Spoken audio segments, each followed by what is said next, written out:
Fang Jian glanced at the time and stood up. Shall we? It's getting late. I should head back. Truthfully, it was still early, just past 8 o'clock. For most young people, nightlife hadn't even begun at this hour. Especially at bars, this hour was basically just the warm-up period. But staying over for dinner at someone else's house at this hour felt a bit much. Luan Wani nodded gently. Alright, I'll walk you out. Fang Jian quickly replied, no need, I know my way. You shouldn't come down, otherwise I'll have to bring you back up later. Luan Wani's cheeks flushed slightly. She wanted to give him a playful scold, but glancing at the guy beside her, she suddenly felt a bit put off. With this guy around, it just wasn't appropriate to make any facial expressions. Luan Chengyang looked utterly baffled. Catching his sister's peculiar gaze, he suddenly slapped his forehead. Brother-in-law, I'll walk you out. Luan Wani bit her lip and snapped, shut up, kid. Fang Jian burst into hearty laughter, satisfied as he stepped out the door. Today's visit had indeed yielded much. The father-in-law and mother-in-law were most likely taken care of. The only one left was his brother-in-law. Basketball, right? A figure came to Fang Jian's mind. The one whose influence spanned the globe. Tragically taken too soon, leaving countless fans heartbroken. Superstar. Chapter 102, you call that knowing a little bit? Little Fang left? Half an hour after Fang Jian left, Luan Jingxiong's dizziness subsided, and Tan Moyang stopped tidying his study. As if they had planned it, the two of them emerged from inside. Brother Fang left a while ago. In the living room, Luan Chengyang, engrossed in gaming with keyboard and mouse in hand, didn't even turn his head as he replied. As a student at a sports academy, academic requirements weren't high for him. Therefore, after completing the training assigned by the school, Luan Jingxiong and his wife did not place heavy academic pressure on him. Instead, they allowed him to pursue his own interests. Like playing video games, for instance. Of course, if gaming interfered with his training or even basic studies, then the household's mixed doubles team wouldn't be unleashing their power for the first time. Luan Jingxiong and his wife exchanged a glance, both feeling a sense of relief that seemed to come without prior agreement. In truth, they understood what capacity Fang Jian had come to their door. In a sense, whether Fang Jian possessed extraordinary talent or vast wealth, they could afford to ignore it. But when someone truly demonstrated overwhelming dominance in the very area where you excel, a subtle shift in mindset inevitably occurs. For instance, at this moment, both of them felt a twinge of unease. One had invited Fang Jian to play chess with ulterior motives. After nurturing her for over 20 years, this fresh young sprout was about to be snatched away. Of course he wasn't happy. Unless he slaughtered this kid on the chessboard until the blood ran like a river, he wouldn't let it go. But after 3 games, the outcome was utterly humiliating. He resorted to using alcohol as an excuse to escape. Tan Moyang felt increasingly awkward. Seeing her husband's gloomy expression, she'd intended to help him out of his predicament. That's why she pulled Fang Jian into the study. Fang Jian was someone her daughter had invited in herself, not like those other boys who had tried every trick in the book to get close to her. From the way her daughter spoke of him, she could sense a genuine admiration and a distinct difference in how she treated him compared to others. Therefore, Tan Moyang did indeed regard Fang Jian with a certain degree of special regard. When she pulled Fang Jian inside, she hadn't intended to put him on the spot with the painting. But somehow, in the environment of the study and art studio, they inevitably ended up talking about painting. Then, Fang Jian actually dared to say he knew a little bit. Not just a little bit of one particular style, but a little bit of everything. Tan Moyang felt a surge of irritation. She believed painting was a sacred endeavor, something that could house the soul. Hearing such brazen claims from an outsider inevitably stirred her emotions. Yet when Fang Jian sensed her reaction, he actually volunteered to paint a piece. He ended up painting 2 pieces, and they left her utterly stunned. Thinking back to her initial attitude toward Fang Jian, she felt a pang of shame. Fortunately, little Fang had left by now. Luan Wani shot her parents a disapproving glance. She wasn't some little kid, she understood a thing or two, and found it rather amusing. In the past, whenever guests visited, these two would scare them off. Who would have thought the tables would turn like this? Ahem, Luan Jingxiong said, hands clasped behind his back, his demeanor regaining the authority of the household patriarch. Did Xiao Fang mention when he might visit again? Dad, Brother Fang didn't say. Oh. You should invite him over more often. Luan Jingxiong pondered for a moment before adding, his chess skills are quite good. He could play more games with me. Luan Wani's eyes widened in surprise. You want to play chess with him? Are you sure? Or are you just not beaten enough yet? Tan Moyang pondered for a moment before saying, yes, Wani, you should invite him over more often. That boy's painting skills are truly remarkable. I wonder which master he's apprenticed under. When you have time, could you ask him for me? Luan Wani blinked twice. The moment she saw those 2 paintings, she knew Fang Jian possessed remarkable artistic talent. Yet, judging by her mother's attitude, she sensed she might have underestimated him all along. Mom, Brother Fang mentioned he's studied sketching and traditional Chinese painting, and he knows a bit about Western oil painting too. She paused, then asked curiously, is Brother Fong really that good at painting? Luan Changyang, engrossed in his game, casually replied, Brother Fong said he knows a little bit about chess and painting. Just a little bit? Luan Jingxiong and Tan Moyang both felt an urge to curse out loud. Is that what you call a little bit? If that's considered a little bit, then what does that make us? Watching their son immersed in the game, their frustration only deepened. This brat, if he's going to play games, just play games, no need to spout nonsense. Sigh, it's only because he's grown too big to spank anymore, otherwise he'd be getting a double dose. Tan Moyang steadied herself, finally suppressing the urge to discipline her son. She then asked, Xiaoyi, how much do you know about Xiao Fang?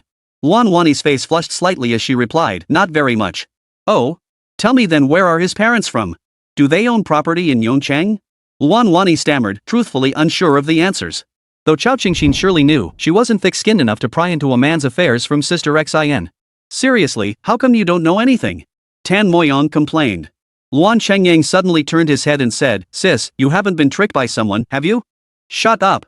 All three of them shouted in unison. Then they all looked at each other, feeling a bit awkward.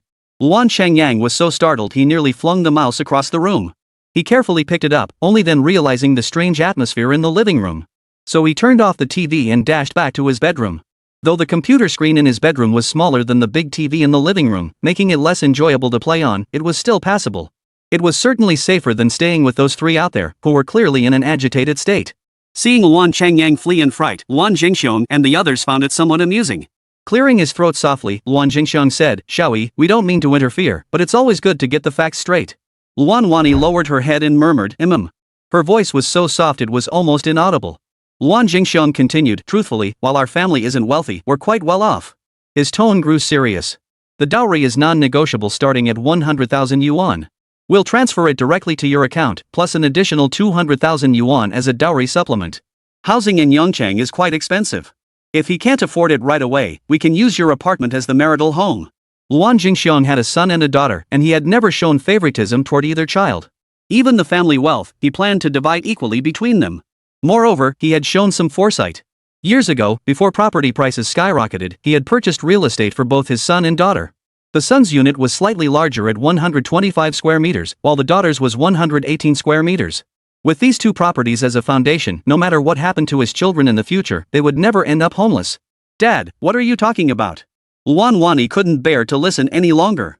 This was just a distant possibility, yet somehow it had already led to discussions about dowries and wedding homes. She shot her father a disapproving look. How badly did he want to kick her out? Haha, old man, stop talking nonsense, Tan Moyang laughed. Look at the wine he brought when he came to propose. He even mentioned having a place. If he wasn't just putting on airs, his family must be well off. Luan Jingxiong paused, then chuckled. True. But he seems honest and upright, probably served in the military. His eyes are clear. He wouldn't do something like that. Exactly. Xiao Fang is straightforward and honest. He eats heartily and isn't pretentious, a real man. Tan Moyang nodded slightly. Luan Wani was speechless.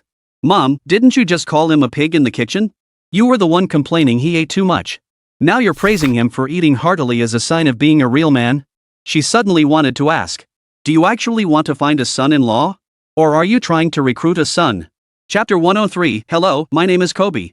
After arranging for a designated driver, Fang Jian returned home. A faint, unmistakable smile played on his face. He was thoroughly satisfied with his performance at tonight's meeting. Truth be told, this flawless outcome was only possible because he knew everything about the situation and had prepared in advance. Otherwise, he wouldn't have bothered learning Chinese chess and painting just for kicks. Though Fang Jian hadn't overheard the conversation between Luan Jingxiong, his wife, and their daughter. He had a feeling. He had passed the test. He wouldn't dare say his performance today had won over his in-laws, but at least he hadn't embarrassed himself or earned negative points. First, he burned 100 million yuan in front of his father's portrait. He had openly informed him that he needed to discuss something today. Then, Fang Jian took a hot bath and stretched out comfortably on the large bed. Perhaps because he had completely relaxed, he fell asleep surprisingly quickly. In a daze, he sensed someone approaching. Fang Jian instantly opened his eyes and saw his father's face, filled with anticipation. Son, did you go today? Yeah, I went. How did it go? Dad, as your son, I wouldn't dare disgrace you. Fang Jian chuckled. Don't worry, everything's all set. It's taken care of. Good. His father chuckled. You're doing well, son. You've got my old spirit. Fang Jian chuckled, letting his dad brag for a moment. Then he said, Dad, I promised my brother-in-law I'd play ball tomorrow. Play ball? His father frowned slightly. Why play basketball when you could be playing proper soccer? Dad was getting on in years. Back when he was most interested in sports, China was flooded with promotions for the Chinese Football Association Jia League. As for basketball, which had since overtaken it in popularity, he really didn't have much of a feel for it. Even when Asia's little giant, Yao Ming, emerged, he never paid it any attention. On the contrary, Fang Jian was quite interested in both soccer and basketball. Whether it was Europe's top 5 leagues, the Champions League, or the NBA, Fang Jian would happily tune in online to watch whenever he had the time. Of course, he was just a casual spectator. He doesn't have any particular attachment to any specific team or star player. With a slight smile, Fang Jian said, "Dad, young people's hobbies are different from ours now. You can't force it. Alright, I'll find you a basketball player." His father glanced up at the sky and said, "I've asked around these past few days. They say the United States has the best basketball, right?" "Right." Fang Jian's eyebrows twitched slightly, inwardly surprised. Had Dad already made arrangements? "I asked around about who's the best basketball player in the States, and they recommended someone." Fang Jian couldn't hold back any longer. "Kobe." Dad froze, looking skeptical. "What's that, BB?" Fang Jian's face darkened as he retorted, "Dad, isn't Kobe Bryant the best basketball player?" Dad looked at Fang Jian in confusion. "What Fang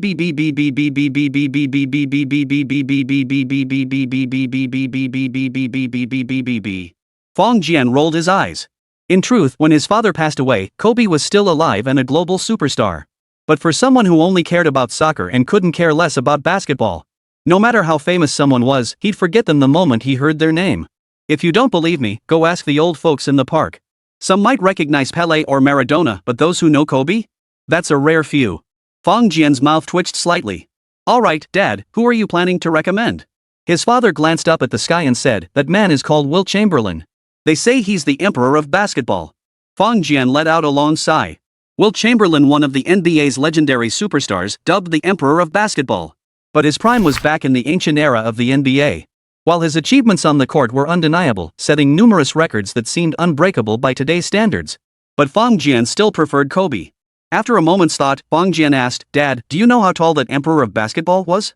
"How tall?" his father asked casually. "About 2.5 meters, Fang Jian blurted out. "What? 2.5 meters? Dad's eyes widened in disbelief. In reality, the basketball emperor was nowhere near 2.5 meters tall. He was even shorter than China's pride, Yao Ming. But if he didn't exaggerate a bit, his dad would definitely get annoyed with him. Fang Jian nodded emphatically. "Yeah, that's why they call him the basketball emperor. Dad, with a height like that and his unique style of play, I could never learn it." Dad nodded slowly. "You definitely couldn't." "Heh, Dad, help me look, is there a basketball player named Kobe Bryant?" As Fang Jian asked, his voice trembled slightly. In that moment, he truly didn't know whether he hoped Kobe was still alive or had already passed on. His father looked up at the sky. After a long moment, he suddenly said, "Oh, I've got it. The person you're looking for exists. Get in touch with him." "Oh? Contact him," Fang Jian declared with unwavering resolve. Seeing his son's unusually resolute stance, the old man shook his head helplessly. After fiddling with the sky for a moment, he said, "Son, the sky you're talking about demands 20 million a day. That's even higher than the basketball emperor." Fang Jian's eyes lit up. "Fine. Agree to it. As long as this man was willing to come, it didn't matter if it was 20 million a day. Even double that amount wouldn't make Fang Jian bat an eyelid. His father shook his head and sighed. "Ah, you spendthrift. Let me tell you, he's jacking up the price because you specifically asked for him. If you hadn't, he'd probably lower it in a few days." Fang Jian chuckled helplessly. His father's business sense might be spot on. But Fang Jian wasn't willing to wait any longer. Soon, his father finished his arrangements and waved toward the distance. Then Fang Jian saw him, a bald man stepping out from beyond the circle. He was a muscular, dark-skinned man. Watching NBA games, Fang Jian hadn't thought Kobe Bryant was particularly muscular. On the contrary, among a group of tall players, he wasn't the tallest, nor did he have the most imposing physique. Yet he was always the one who commanded the most attention. He possessed elite athleticism in the NBA, masterful and dazzling individual skills. His mental toughness was unyielding, and hitting game-winning shots was seen as his natural right. His superhuman drive and obsessive hunger for victory earned him the title of Michael Jordan's successor. His overall abilities could stand shoulder to shoulder with any Hall of Fame player in history. Through outstanding on-court performances and positive leadership by example, he is the undisputed ace and spiritual leader of the team. He possesses the most dazzling offensive repertoire, the most versatile scoring arsenal, and the most ruthless killer instinct. 8 selections to the all-defensive team stand as testament to his status as a superlative two-way player. He is the Black Mamba on the court. When Fang Jian first heard the news of his tragic death in a helicopter crash, he felt profound disbelief and sorrow. Yet he could never have imagined that today, he would have the opportunity to meet his former idol in this manner. In the NBA, across the world, many people loved him. Just as many detractors, haters, and indifferent bystanders exist. Yet he possessed a unique magnetism. He possessed the power to transform those indifferent bystanders, who had once hurled insults at him, into his most devoted and unwavering fans. Fong Jian took a deep breath. He suddenly felt a surge of excitement. Even when he met the legendary Diego Maradona, he hadn't felt this kind of excitement. Finally, the man approached. He stood before him. At 6 feet 6 inches tall, he seemed to block out a piece of the sky. Hello, my name is Kobe Bryant. Chapter 104, Kobe's Expectations. Clap, clap, clap. The sound of the basketball hitting the floor was somewhat muffled. Kobe crouched on the court, demonstrating dribbling techniques to Fong Jian. Yes, you heard that right. He was teaching Fong Jian how to dribble. Many people take up basketball because it looks fun and cool, like you're showing off and winning girls' admiration, Kobe explained while dribbling. But they don't realize how incredibly tedious basketball practice can be. Fong Jian nodded slightly beside him. In this regard, he actually understood it better than Kobe did. It wasn't just basketball practice that was tedious. Every skill Fong Jian had ever learned required tedious foundational training. Don't be fooled by how flawless celebrities appear on camera. In reality, every move they execute stems from meticulously built foundational skills. Without a foundation forged through relentless repetition, even the most gifted individuals cannot achieve success. Kobe's famous quote hits home. Have you ever seen the streets of Los Angeles at 4 in the morning? Only those who put in that kind of effort deserve to reach the pinnacle. There are several dribbling techniques: high dribble, low dribble, spin dribble, quick stop and restart dribble, and crossover dribble with hand switch. I'll start by teaching you the fundamentals of the high dribble. Try it out. A high dribble is when the ball bounces between your waist and chest. It's used when no defenders are in the way, to accelerate forward momentum or adjust pace and positioning during an offense. Its key advantage is speed for a guard. High dribbling is the fastest way to move the ball upcourt. Of course, hand passes don't count. Kobe quickly shared the secrets of the high dribble with Fong Jian. In truth, most coaches could articulate these fundamentals. Even just watching videos, you can figure out the gist of it. But in Kobe's hands, the basketball glided like water. When he dribbled, it seemed as though the two were one. This unique sensation created an almost human ball unity. Fong Jian watched with intense envy. Kobe tossed the ball to Fong Jian and said, "Here, give it a try." Fong Jian nodded and began dribbling. Swish, swish, swish. The sound of the basketball hitting the floor echoed once more. Kobe's voice came from beside him. When you're dribbling, you can watch the ball at first because you can't predict where it'll bounce. But once you get the hang of it, you can't watch the ball anymore. You have to make dribbling an instinctive part of your body. Kobe paused mid-sentence, his gaze on Fong Jian taking on a peculiar quality.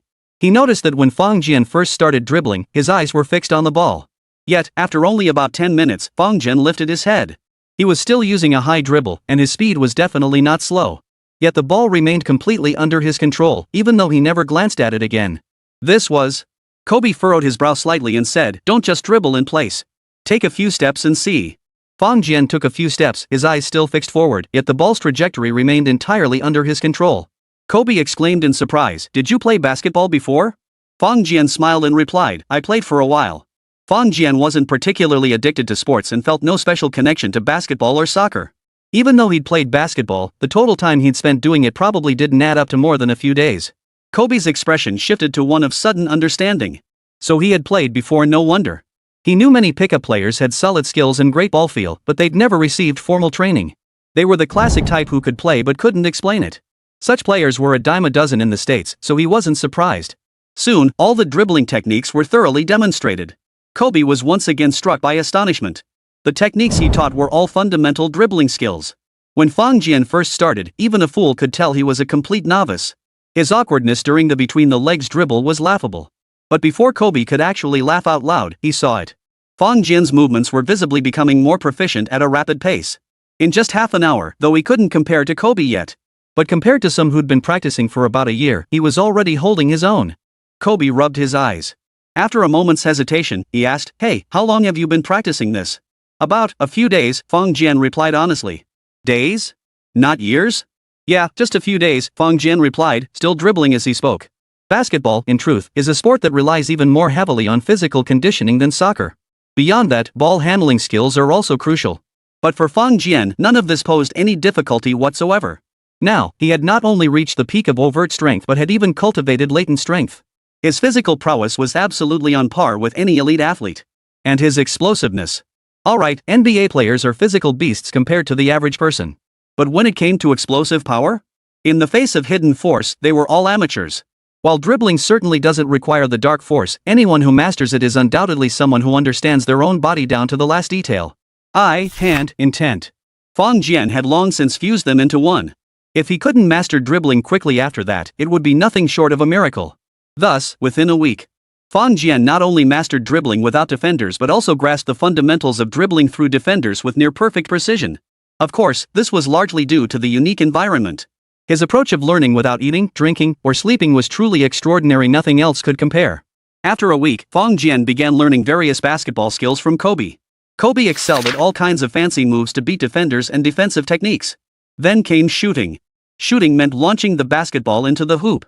And there are many ways to shoot. The most fundamental was the jump shot. When Fang Jian was learning the jump shot, his rapid progress made Kobe question his own abilities. Truth is, in any sport, mastery hinges on physical coordination and the synergy of various bodily functions. The greater your control over your body, the better you perform. This becomes especially evident in shooting. And when it came to mastery over one's body, who could rival Fang Jian, who had cultivated his hidden strength? 2 months later, Kobe finally shared his secret weapon with Fang Jian. Having dominated the NBA for so many years, Kobe earned the nickname Scoring Machine. When games weren't going his way, he stubbornly insisted on scoring through shots. That was because he possessed formidable offensive skills. His offensive moves were dazzling and varied.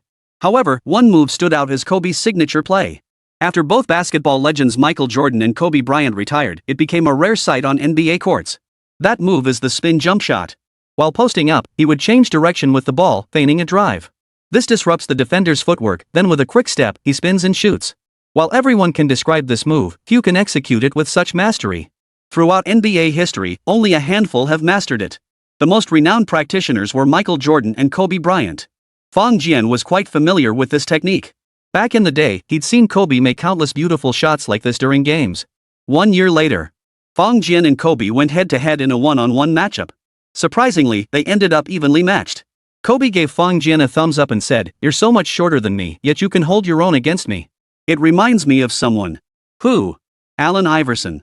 Your first step is almost as quick as his." "No, you're faster." Kobe mused, "I wonder why Allen hasn't come over yet. If he saw you, he'd be thrilled." Fang Jian. What was that? Kobe's curse? Oh, no. More like Kobe misses Iverson terribly. This is his longing, right? Chapter 105, Park Dunk-Show. The next morning, after waking up, Fang Jian first practiced his boxing routine. Boxing is the foundation of all sports. As long as Fang Jian could maintain his physical functions and condition at a perfect level, then no matter what sport he pursued, he could achieve peak performance. After breakfast, Fang Jian headed to the same sports store and purchased a set of basketball gear. As for choosing a jersey, need I ask? Of course, it had to be the Lakers' number 24. Dressed in his full basketball gear, Fang Jian headed to Zhongshan Park. The park featured 2 outdoor basketball courts, both available for public rental. Even in the dead of winter, the nights remain brightly lit. Despite the bitter cold, many young people come here to play ball. However, by morning, the place was usually deserted. Fang Jian found the manager and reserved a court. The manager gave Fang Jian a rather peculiar look. People actually come to play this early in the morning? And alone, at that. In all his years managing the courts, this truly qualified as a rare occurrence. After paying the fee and deposit, Fang Jian entered the court. As the weather grew colder and the early morning exercise period had passed, the park was nearly deserted. Moreover, these 2 courts were tucked away in a secluded corner of the park. Thus, Fang Jian could practice undisturbed. Squatting slightly, Fang Jian began dribbling. After all that time honing his skills at the boundary between the realms, he was finally in the mortal world. It was time to showcase his abilities. The ball started off a bit slow, but soon picked up speed. Swish, swish, swish. The sound echoed like a machine gun.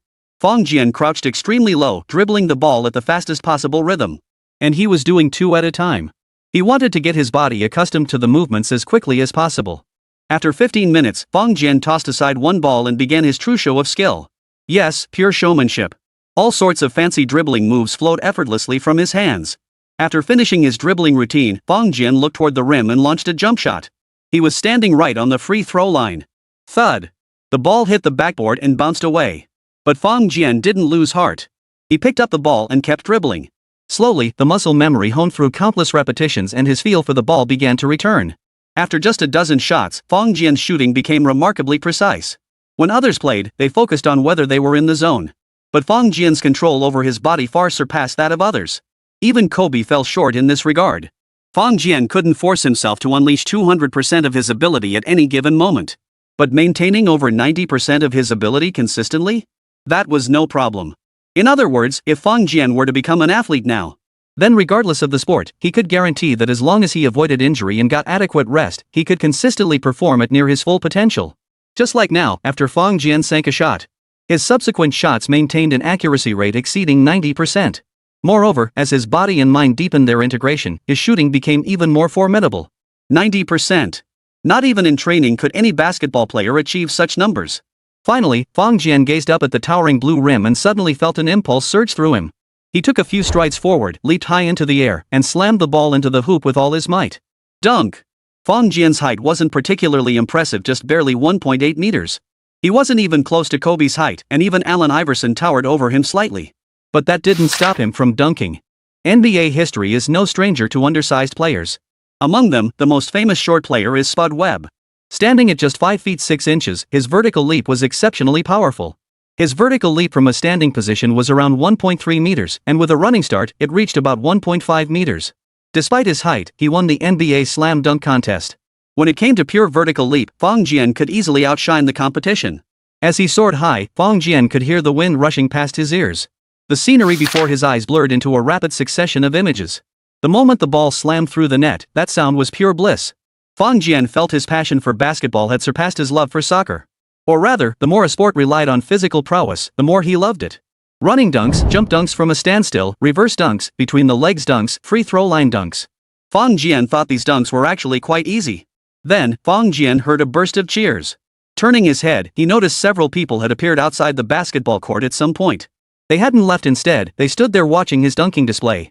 Fong Jian smiled, tucked the ball away, and slipped out.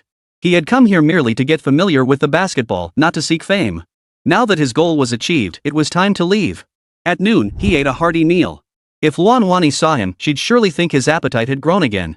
In truth, it was merely the normal energy expenditure following intense physical activity. Every martial artist has a big appetite. All that talk about avoiding high-calorie foods and eating low-sodium, low-sugar nutritional meals? Fong Jian thought it was all nonsense. At the root of it all, it was simply a matter of insufficient training volume. Moreover, ordinary athletes aren't built strong and sturdy enough. They're afraid of getting injured, so they tread carefully and hesitate to push themselves. Martial arts training is different. It's a process of mastering and exploring one's own body. After cultivating his internal power, this feeling only grew stronger.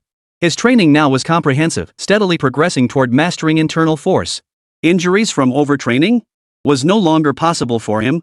Moreover, if he could master the transformation of force in the future, he was confident he could maintain his body in peak condition at all times. After finishing his meal, Fong Jian drove to the entrance of Luan Wani's residential complex. Then he pulled out his phone. Fong Jian, I'm here.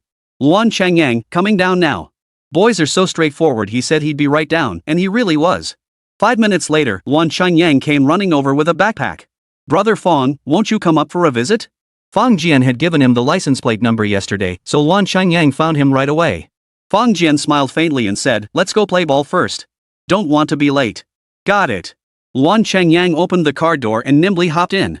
Fong Jian glanced at his physique and asked, Changyang, how's your ball skills? Not bad, Luan Changyang replied with a slight tug at the corner of his mouth. But I'm too light. My physical strength isn't up to par. Fong Jian shook his head slightly. You're still young. Don't bulk up now. Yeah, my coach says the same thing, Luan Changyang replied with a frown. But it really sucks when people just push me aside. Then focus on honing your skills, Fong Jian suggested after a moment. If your technique is sharp enough, it can compensate to some extent. Basketball is one of those sports that demands physical gifts. Without adequate physical attributes and natural talent, one simply cannot go far in this sport. Even with exceptional skills, you'll still fall short without the ability to hold your own in physical battles. Still, at Luan Changyang's age, honing his skills was the only path forward. If a coach were to tell him to gain weight now, that would be like pulling up seedlings to help him grow. Soon, they arrived at the gymnasium. This was an indoor facility, vastly superior to the outdoor courts in the park. When Luan Changyang led Fong Jian inside, people were already playing ball. Changyang, you're just getting here? Who's this? Someone immediately greeted Luan Changyang. This is my buddy Fong. We're here to play ball. Sounds good. Brother Fong. Suddenly, someone called out from the other side of the court. Chapter 106, you must have mistaken him for someone else. Fong Jian turned his head, feeling a bit surprised. He'd never played basketball before, how could he have an acquaintance here? But when he turned and recognized the person, he couldn't help but laugh. What a small world. Back when he played soccer with Zhang Tao and Li Qiong, they'd beaten the blue team. Among the blue team players, the one who left the deepest impression on him and who eventually added him as a friend was their center back. This center back tackled cleanly and decisively, never making any dangerous moves. As for his tendency to use a lot of tricks, well, that was all in the name of winning. 100,000 yuan in betting funds was no small sum for the average person. If they won, as the defensive anchor, he could at least get a few thousand yuan. Therefore, no matter how many fouls he committed, as long as they weren't injurious, it was understandable. Fong Jian vaguely recalled this man's name. What was it again? The man approached him, his face beaming with a smile as he extended his hand. Brother Fong, it's Mao Siyuan. Do you remember me? Fong Jian instantly adopted a look of familiarity that couldn't be more genuine. Brother Mao, with your skill on the field, how could I possibly forget? If he hadn't introduced himself, Fong Jian would never have recognized him. Mao Siyuan beamed with delight. Brother Fong, why haven't you been playing soccer lately? He glanced at the people beside Fong Jian and asked, have you switched to basketball? Fong Jian chuckled, switching? Just hanging out and having fun. Mao Siyuan's eyes twinkled. Brother Fong, how good are you at basketball? Just average. I know a little bit. Luan Chengyang looked up at his future brother-in-law. For some reason, he felt a bit uneasy. That phrase, why did it sound so familiar? Mao Siyuan cleared his throat. Brother Fong, we have a game coming up. Interested? Fong Jian froze, surprised. Brother Mao, are they your opponents? Fong Jian nodded toward Luan Chengyang and the others. At that moment, two groups stood on the basketball court. One group consisted of adults around Mao Siyuan's age, all appearing to be in their 20s or 30s. The other side, however, consisted of sports school students like Luan Chengyang.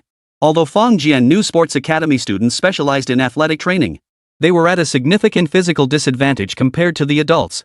If the adults' skills were too poor, they could still win. But if the adults possessed some skill, knew how to work together, and relied on physical strength in the pickup game. High schoolers, after all, hadn't fully developed yet, even if they look tall and sturdy. But they definitely lose out in weight. When the two sides collide, it won't be the adults who end up sprawled on the ground. And basketball, of all sports, is one that demands physicality above all else. Players like Kobe Bryant, Kevin Love, and LeBron James were high school graduates who could compete on the same court as adults without being at a significant disadvantage. Such players are exceptionally gifted, a rare breed indeed. Fong Jian didn't believe Luan Chengyang's group could hold their own against adults. Mao Siyuan waved his hands hastily. Brother Fong, you're joking. We play that kind of game. How could we possibly compete against these little kids? Who are you calling kids? A classmate beside Luan Chengyang overheard and couldn't help but blurt out. Mao Siyuan turned to glare at him, his eyes suddenly icy cold. Though Mao Siyuan was shorter than the boy. But after Mao Siyuan gave him a glare, the kid actually dared not shout anymore. Those who truly navigate the rough side of life carry a certain aura of menace that not every child can withstand. Fong Jian frowned. What's this? You're an adult, picking fights with kids? Isn't that embarrassing? Mao Siyuan quickly turned and said, Oh, Brother Fong, I was being foolish. Please don't take offense. He paused and explained, I came early to check out the field. The game doesn't start for another 2 hours. They should be done playing by the time it's our turn. Fong Jian chuckled. You're quite the talent, aren't you? You're skilled at both soccer and basketball. Mao Siyuan smiled bitterly. Brother Fong, please don't laugh at me. I'm just running errands to earn my meals, how could I compare to you? Fong Jian smiled. Brother Mao, there's something I find rather odd. Go ahead. You haven't even seen me pass the ball, so why did you think to invite me? Fong Jian said with a smile. You guys are playing that kind of game. Aren't you afraid of losing? Mao Siyuan hesitated before finally admitting, Brother Fong, to be honest, I've heard of your reputation and thought your name might intimidate our opponents. Ha! Mao Siyuan knew that if he didn't tell the truth, he'd have no chance. The guys who booked us today aren't exactly clean players. I'm worried they might get aggressive if they lose badly, so... Fong Jian chuckled. Well. You're treating me like a bodyguard, aren't you? Mao Siyuan quickly waved his hands. Brother Fong, I just want you to be our presence. With you here, we'll feel reassured and can play our best game. Fong Jian shook his head noncommittally before asking, how did you know I know how to fight? Brother Fong. Mao Siyuan froze, then forced a smile. Your exploits are legendary in our circles. You didn't know? What deeds? You broke the legs of Hu Bin and Zhang Shifu, the top fighter at Yisheng Boxing Gym. You even scared off a skilled underground fighter who fled without even stepping into the ring. Brother Lei and the others are all talking about it like crazy. Fong Jian's expression stiffened slightly. Damn it, was this what they meant by good news never travels far while bad news spreads like wildfire? Glancing over, Fang Jian immediately caught Luan Qingyan's eyes wide as saucers, fixed on him. He knew something was wrong. Fang Jian reached out and clamped his hand around Luan Qingyan's neck. Luan Qingyang stood about 185 centimeters tall. Without that height, he wouldn't have been recruited as a basketball player by the sports school. Fang Jian was slightly shorter, but with one swift move, he had Luan Qingyang pinned tight, unable to even twitch. Ouch, ouch. Easy there, brother Fang. Easy there, brother-in-law. Luan Qingyang wailed. The classmate beside him started to step in to help, but Mao Ziyuan shot him a glare, instantly sapping his courage. Then, he heard Luan Qingyang yell brother-in-law. Hearing the commotion, the sports school students who had been about to intervene scattered in an instant, laughing as they gathered to watch the spectacle. People at this age were indeed quite loyal. They rarely considered the consequences of their actions. But when it came to a brother-in-law disciplining his brother-in-law's younger brother, no sane person would get involved. Fang Jian stared at Luan Qingyang, pinned immobile between his arms. Qingyang, this is my friend. He's mistaken me for someone else. The person he's talking about isn't me at all.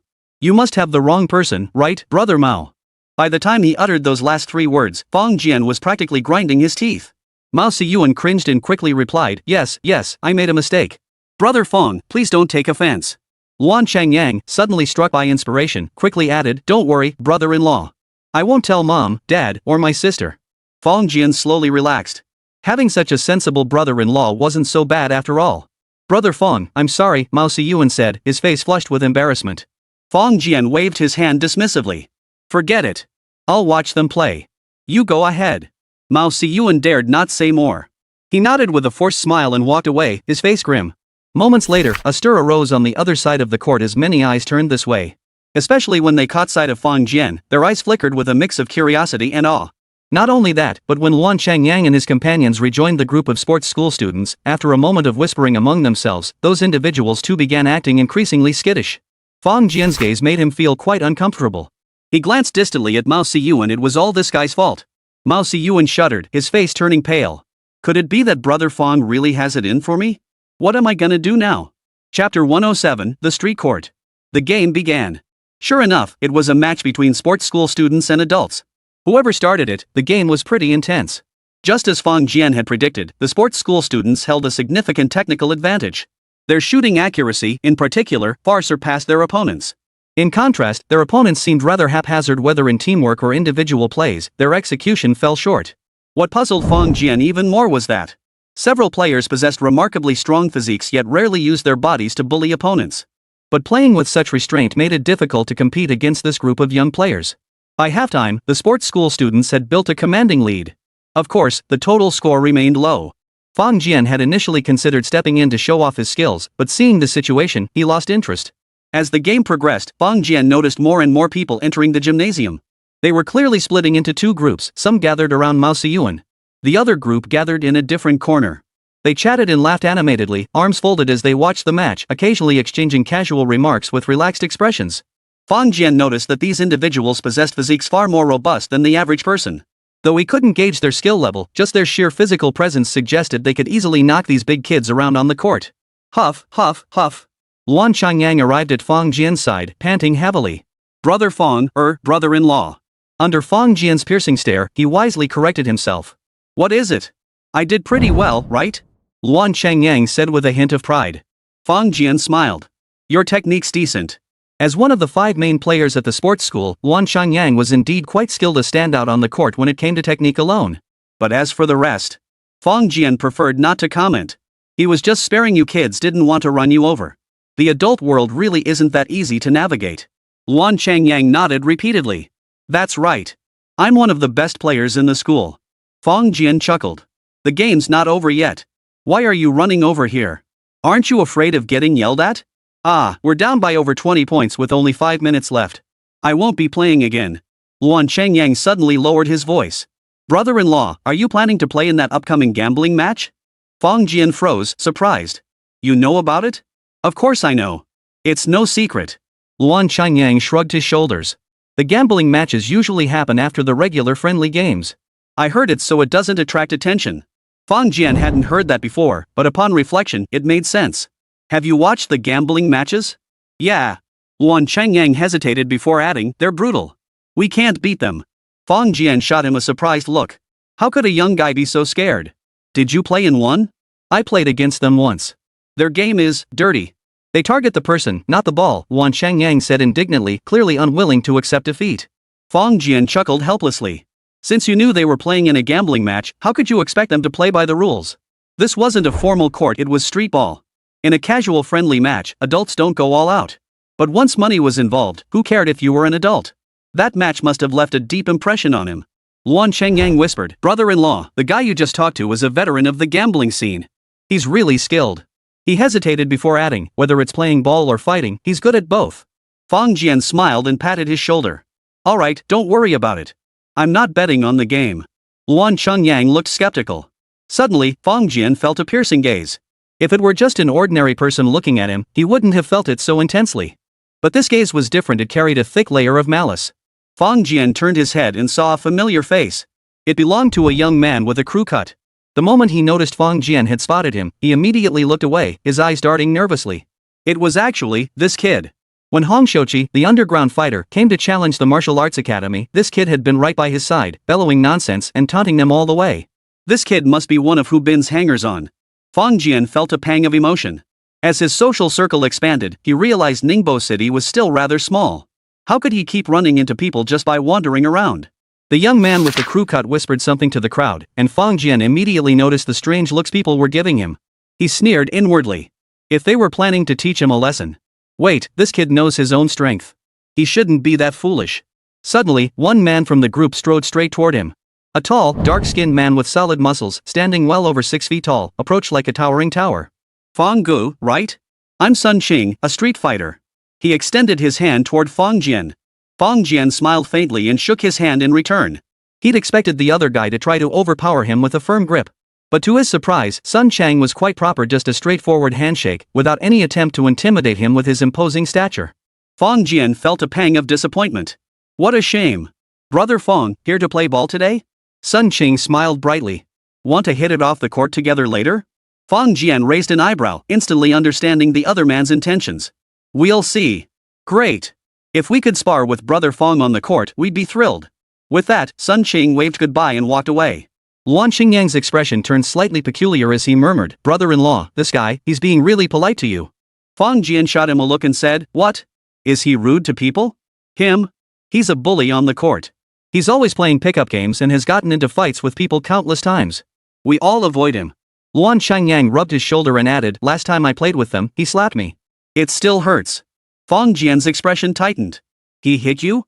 Yeah. That guy goes all out blocking shots. My hand took days to heal. Fang Jian nodded silently. So it was a blocked shot. Well, that's unavoidable. It's just that some people are particularly skilled at exploiting the rules. Fang Jian glanced over at the other player. His height and build were definitely suited for basketball. But when it came to court violence, well, Fang Jian just laughed. If they really had the guts, they wouldn't fight on the court, they'd take it to the boxing gym. They weren't even in the same league. Despite Sun Qing's much more robust physique compared to Fang Jian, if it came down to fists, Fang Jian guaranteed he wouldn't last even a second. Finally, the first match concluded. The sports school students, of course, emerged victorious, celebrating joyfully with each other. In the past, they would have gradually left afterward, knowing full well that the upcoming matches offered them no benefit whatsoever. But today, not a single person walked away. Instead, they all stood by as spectators. On the field, players from both sides gradually took their positions. Mao Siyuan's team and Sun Cheng's team each occupied half the field and began warming up. Then, the match commenced as scheduled. Of course, there was a referee for the match. He tossed the ball high into the air.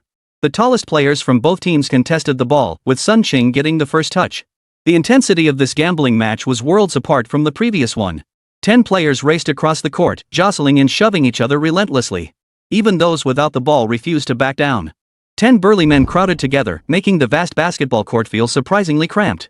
Chapter 108, Dunk from the free throw line. The two teams were evenly matched, with scoring largely concentrated among a handful of players. Sun Chang was certainly tall and strong, but Mao Siyuan's center was no pushover either. Physically, he held his own against Sun Chang. Their physical battle under the basket felt earth-shattering. Nice. Go for it. Luan Changyang and the others were thoroughly entertained, cheering loudly. Fang Jian observed clearly that they were all cheering for Mao Siyuan's team.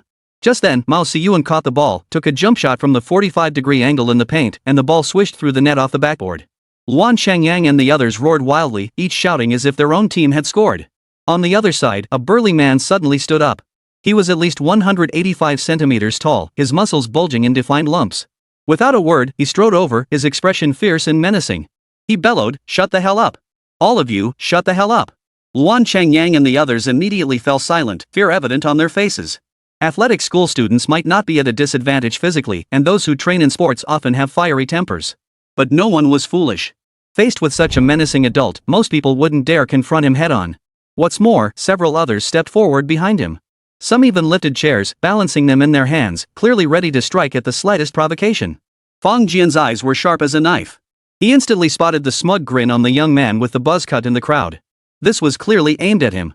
With a cold laugh, Fang Jian retorted, "Oh? What's this? Can't even have a conversation? You want to practice, buddy?" Everyone expected the burly man to lose his temper and strike first. But to everyone's surprise, he lifted his head proudly and declared, "We're here to play ball, not fight. If you've got the guts, get on the court." Ha! Even Fang Jian couldn't help but laugh at that moment. This was the kind of person who adopted the most arrogant attitude while spouting the most cowardly words. Luan Changyang and his students all froze in shock. He's not here to fight? Who the hell are you trying to fool? Didn't you see that group lifting their chairs? The referee blew his whistle for a timeout and walked over. This referee clearly had some standing among the crowd. And honestly, without some authority, he wouldn't be able to officiate a game like this. What's going on?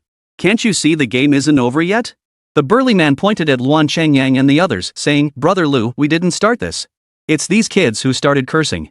One of them shouted, "We didn't curse anyone." His initial 4 words were delivered with full force, but after meeting the burly man's fierce glare, the last 3 words were barely audible, almost as if only he could hear them. Fang Jian frowned slightly. "Enough. Don't look for trouble, or I'll remember you." The burly man's eyelid twitched violently several times, as if he wanted to say something, but in the end, he obediently shut his mouth, not daring to speak further. Referee Brother Lu paused, his gaze toward Fang Jian now tinged with surprise. He recognized the burly man, of course, and knew exactly what kind of temper these streetball players had. It was rare indeed for someone to be cursed at and not dare to retaliate. Fang Jian waved his hand. "Mao Siyuan, I want to get on the court. Is that okay?" Mao Siyuan hesitated, a flicker of uncertainty crossing his face. He had invited Fang Jian earlier hoping he could serve as a bench player to keep things under control.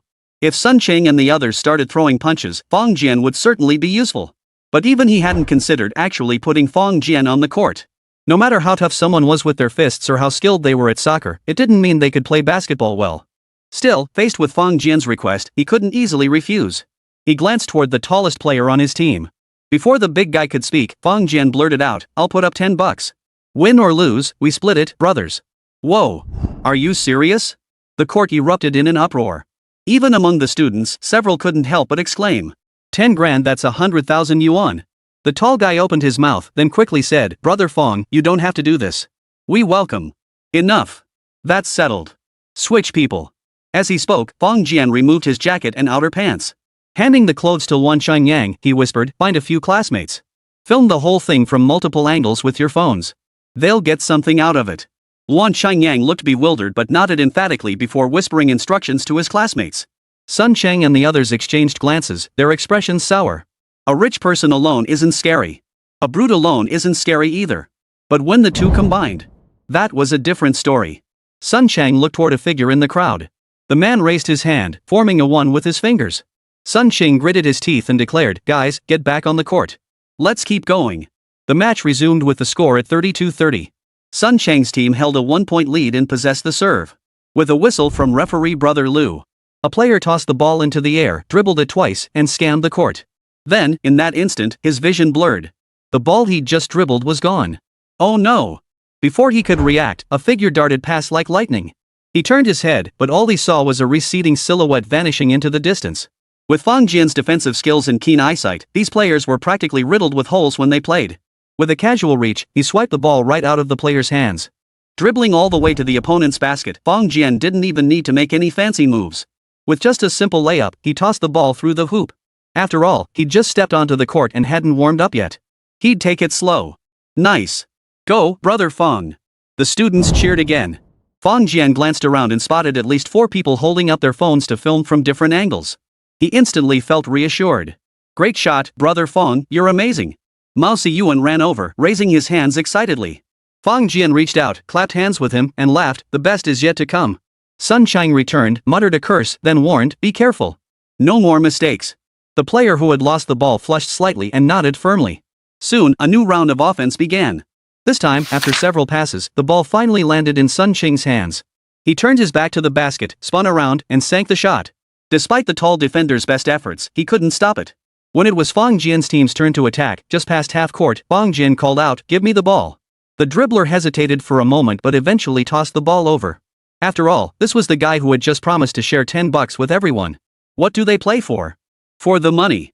Such big spenders must be treated well. Even if they lose the game, it's all worth it as long as the big spender is happy. Fang Jian, ball in hand, suddenly charged forward. That step was like a bolt of lightning, darting between the two players.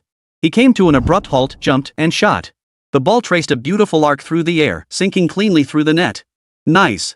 Nice shot. The crowd erupted in cheers. Though everyone here was just playing pickup games, they were basketball enthusiasts who knew quality when they saw it. If Fang Jian's first shot had been a fluke, then his second one proved it to everyone. This guy is a god. Another change of possession. Give it to me. With Fang Jian's thunderous shout, the ball found its way into his hands. This time, the passer handed it over willingly. Fang Jian crouched low, rapidly dribbling the ball in his hands. He swayed his body left and right, then dove forward, instantly driving past his defender. The defender was left dazed, swaying side to side before plopping down onto the court. Then, Fang Jian soared high from the free throw line. His head reached a height parallel to the rim. Thud! The ball slammed through the net. Chapter 109, Footstepping Counterattack, Underwater Leg Sweep. So high! That's incredible. A dunk. Generally speaking, anyone over 1.9 meters tall can potentially dunk after training. But seeing it in actual games is a rare sight. NBA players represent the elite of human height. It's no surprise they frequently showcase dunks, but on average, both teams combined rarely exceed 20. As for the CBA, you might see 1 or 2 dunks per game, or even none at all. And when it comes to street basketball, let's just say witnessing a dunk in person is a rare treat. With so many players on the court, surely someone could dunk. But with so many defenders closing in, who's going to give you the chance to dunk right over their heads? Forget the kids, even these burly adults can't pull it off. Free throw line. Free throw line. Suddenly, someone shouted, their voice booming across the entire court. The crowd froze for a moment before erupting in a thunderous roar. The students, especially, jumped up excitedly, as if they'd already won the game. Let me see, let me see, let me take a look. Let me see first. Send it to me, you have to send it to me. Those filming with their phones were immediately surrounded by their friends. By now, thanks to Fang Jian's performance on the previous 2 shots, the number of people pulling out their phones to film had long since surpassed just those 4 students. Everyone present was into basketball, amateur players, but genuinely passionate about the game. If you ask them how to improve their basketball skills, they might not be able to answer. But if you ask them about NBA stars and top-tier stats, they could rattle them off by heart. At the very least, they all understood what it meant to dunk from the free throw line. Basketball legend Michael Jordan once won the slam dunk contest with such a dunk. Yet, aside from that player famously dubbed the white man who flies, every other athlete to execute this move has been African American. As for Asian players, to this day, legends persist of someone achieving it, yet no footage has ever surfaced. But today, they witnessed it. And not in a dunk contest, but in an official game. Even if it was just a pickup game. So anyone who captured this moment became the envy of their friends. They were determined to get their hands on that video. Even the referee paused, staring at Fang Jian with utter astonishment etched across his face. If the game hadn't still been in progress, he probably would have charged over. Yet after completing the dunk, Fang Jian retreated as if nothing had happened, raising both hands high above his head and shouting, "Get back! Get back! Defend my ass!" After witnessing that leap firsthand, the blow to Sun Qing's side was utterly devastating. Damn it, we were just playing a pickup game here. Now suddenly a dragon has crossed the river. And what's even more terrifying is that this dragon can soar through the skies, dive into the earth, and stir up the seas. How the hell do you fight this guy? Sun Chang and his crew turned pale, watching Fang Jian retreat step by step. Yet not a single one of them made a move to attack. "Su, hang in there." A shrill voice suddenly pierced the crowd. Sun Chang's expression flickered before he ordered, "Continue."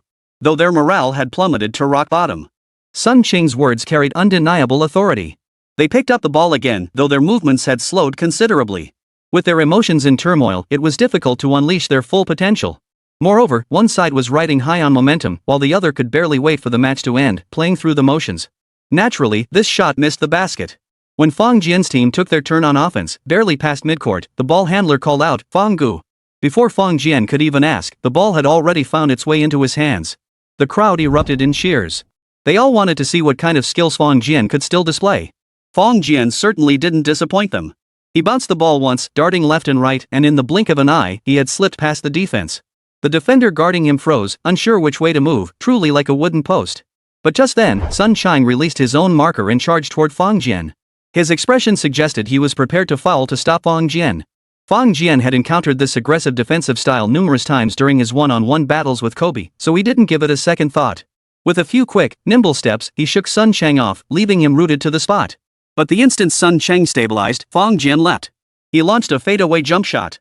The backward lean was pronounced, and as the ball left his hands, it traced a beautiful arc through the air. At that height, even Dr. J himself couldn't have blocked it. Unless Yao Ryu possessed Anthony Davis's wingspan and Dr. J's vertical leap, perhaps then he might have a chance to reach it. But on this planet, such a person simply didn't exist. If such a monster existed, humanity would likely have developed superpowers by now. Thus, the ball undoubtedly swished through the net. Yet, at that very moment, several sharp cries pierced the air. "Watch out! Step on my back!" Hanging midair, Fong Jian instantly understood. Someone was tripping him. In basketball, stepping on someone's feet is an exceptionally foul act. It's second only to pulling someone mid-air. After a player jumps for a shot or dunk, their body is suspended in the air. When landing, their center of gravity is inevitably unstable. If the ground below is level, it's manageable. But if a foot suddenly appears below and lands on theirs, stepping on an opponent's foot during basketball is a violation of sports ethics. When a defensive player places their foot under an offensive player who is jumping for a shot or layup, it causes the offensive player to land awkwardly, often resulting in a twisted ankle that renders them unable to continue playing. In fact, getting stepped on is quite common during normal basketball play. It usually happens when landing after a jump, causing a sprain where the ankle joint buckles. However, some players deliberately step on opponents' feet to disrupt their performance. Yet, it's often difficult to determine whether such actions are intentional during officiating. For most players, this would be unavoidable. But Fong Jian's control over his body had reached the pinnacle of external force. Moreover, he had already prepared for this before stepping onto the court. At the peak of his jump, a quick glance from the corner of his eye instantly revealed the situation. As his body descended, Fong Jian's mental energy surged violently. This time, however, he didn't channel it into his fists. Instead, that terrifying force erupted instantly at his waist. As Fong Jian's foot struck the ground, he felt himself land on something. Most people would have stumbled and fallen, likely twisting an ankle or even risking a fracture. Yet as his body tumbled sideways, his other foot shot upward. Secret technique. C. Bottom, scoop, moon. Leg. To execute this move while under sudden attack, his core strength had reached an astonishing level. In truth, even at the pinnacle of overt strength, such a feat would be impossible. Only with prior mental preparation and a sudden burst of hidden force could one complete this move in the blink of an eye. Thud. Both men collapsed simultaneously on the court. However, Fong Jian sprang back up like a carp leaping out of water. Sun Qing, however, collapsed to the ground. His hands clutched his groin as his massive frame convulsed uncontrollably. The agony was so intense he couldn't even scream. A deathly silence fell over the field, as if God's hand had suddenly pressed pause. Not a sound could be heard. Chapter 110, Want me to pay medical bills? Dream on. Beep. The on-field referee reacted fastest. He immediately blew his whistle to halt play, then rushed over with a stern expression. After checking Sun Qing, he barked, "Call an ambulance. Quickly." Someone immediately dialed the number. Throughout it all, Sun Chang remained motionless on the ground, his body convulsing uncontrollably but otherwise completely still. The referee looked up toward Fong Jian. But he met only a pair of bewildered eyes. Those eyes were as innocent as could be, seemingly unaware of what had just transpired. "Son, what's going on? Son, what's wrong? Son, are you okay?" The referee glared at them and snapped, "What the hell is wrong with you? Don't you have eyes?" With a serious injury on the field, the match was undeniably over. Fong Jian shook his head and walked over to Luan Xingyang's side, whispering, "Video." Several students had already gathered around. Their faces bore expressions of awe, gazing at Fong Jian as if he were a god. It wasn't that they were easily impressed. They had genuinely never encountered someone this formidable before. It was like playing basketball in the park when suddenly a professional player showed up, and not just any pro, but one of the absolute best in the world. Even if you didn't recognize him, witnessing his skills would make you understand exactly how they felt in that moment. Luan Changyang hurriedly exclaimed, "Hey, hey, hey! Anyone who filmed it, get it out fast. That part just now." Immediately someone called out, "Brother Fong, don't worry. I got it on video. That guy deliberately tried to trip you. You accidentally kicked him when you landed. There's no way it's your fault. I got it too." "Me too." Several players eagerly played back their footage. Due to different angles, a few hadn't captured it clearly. But 2 shots were crystal clear. Just as Fang Jian leapt high into the air, Sun Qing suddenly extended his foot. Though no one could prove to the referee it was intentional. But anyone who plays basketball could tell this guy did it on purpose. Then, as Fang Jian landed, one foot first stepped on Sun Cheng's instep, causing his body to tilt and fall sideways. Yet during this process, Fang Jian's other foot shot upward. It was like the moment when a person tips over and falls, ending up flat on their back. And then something even more bizarre happened. By sheer coincidence, Fang Jian's foot landed squarely between Sun Qing's legs. That area is vulnerable regardless of gender. Moreover, although Fang Jian's kick lacked the grounding force to generate momentum, hitting that spot requires little force at all. Had it been any harder, it could have been fatal. Fang Jian exchanged a knowing glance with Luan Chengyang, who immediately instructed the students to send him the video footage. He then forwarded it to Fang Jian. With this video in hand, Fang Jian stood on solid ground. No one could dare cause him trouble now. The ambulance arrived swiftly. The more developed the city, the faster the response time for life-saving emergencies. Several medical personnel stepped forward and placed Sun Qing onto a stretcher. One of them called out loudly, "Which of you is the patient's family? Come with us." The reason they asked the family to come along was to ensure someone would pay. The people around Sun Qing all ducked their heads, none stepping forward. Referee Brother Lu frowned deeply, looking at Fang Jian and suggesting, "Brother Fang, why don't you go with him?" Fang Jian chuckled. "Brother Lu, you saw what happened. He tried to trip me. If luck hadn't been on my side, it wouldn't be him heading to the hospital, now it would be me." His smile turned icy. "So now he's hurt and expects me to pay his medical bills? Dream on." "Yeah, he got what he deserved." "Exactly. He tripped me and got hurt himself. Let him deal with it." The burly man across from him glared, snapping, "Watch your mouth. He's the one hurt here. You little brats, are you looking for a beating?" Luan Chengyang and the others felt their blood boil, but seeing the group of adults glaring at them like demons, they couldn't help but feel a twinge of unease. Fang Jian folded his arms. "Well, I'm actually up for a fight. What do you say? One-on-one with you, or me against all of you? Here or at the boxing gym? Your call." The burly man hesitated, exchanging glances with his companions. Gritting his teeth, he declared, "We're civilized people. We don't fight." They'd all heard the rumors this man had crippled Master Zhang, the top fighter at Yixing Combat Club. Moreover, even Zhang's senior brother, a skilled underground fighter, had also been scared off by Fang Jian.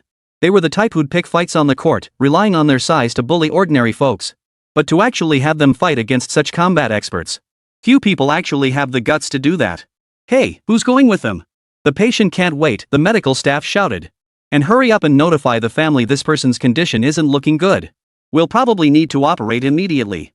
Referee Brother Lu looked utterly flustered. Fang Jian said calmly, "Call the police. Let the officers figure it out. I want to know if he deliberately tripped me. Or was someone behind this?" Referee Brother Lu froze, glancing toward the burly man and the others. Forget all that nonsense. Saving lives comes first. I'll go with you." Fang Jian watched the young man with the crew cut follow them away, a cold smile on his face. Referee Lu watched them leave with a skeptical look, then turned and whispered, "Brother Fang, what's going on here?" Fang Jian waved his hand dismissively. "Brother Lu, this is personal business. That kid probably just wants to make a quick buck." The casual remark laid bare the situation. A flash of anger crossed Referee Lu's face. He now understood the buzz-cut youth must have promised Sun Qing something. That was why Sun Qing had openly kicked out. Under normal circumstances, even if Fang Jian hadn't broken a bone, he would have at least sprained his ankle and been bedridden for several days. But unexpectedly, Fang Jian had such incredible luck that he wasn't injured at all. Instead, Sun Qing had been utterly unlucky, getting kicked square in the groin by Fang Jian's flying leg. Still, this was mere conjecture, no one had any proof. Brother Lu thought for a moment and said, "Brother Fang, let's exchange WeChat contacts. If any officials come asking questions later, I'll vouch for you." Fang Jian nodded. Sure. Though he didn't really need it, he understood the wisdom of having more friends, more paths. "Brother Fang, we'll vouch for you too," Mao Siyuan and the others chimed in. Fang Jian laughed heartily. "Brother Mao, gather everyone, I'll treat you all to hot pot. After we eat, I've got 10 points to split up." The group erupted in cheers. Fang Jian reached out and pulled them along. "Chengyang, round up your classmates too. Hey DeLeo, let's go." Mao Siyuan and the others couldn't help but admire him inwardly. If they'd faced such a situation, they'd surely be panicking.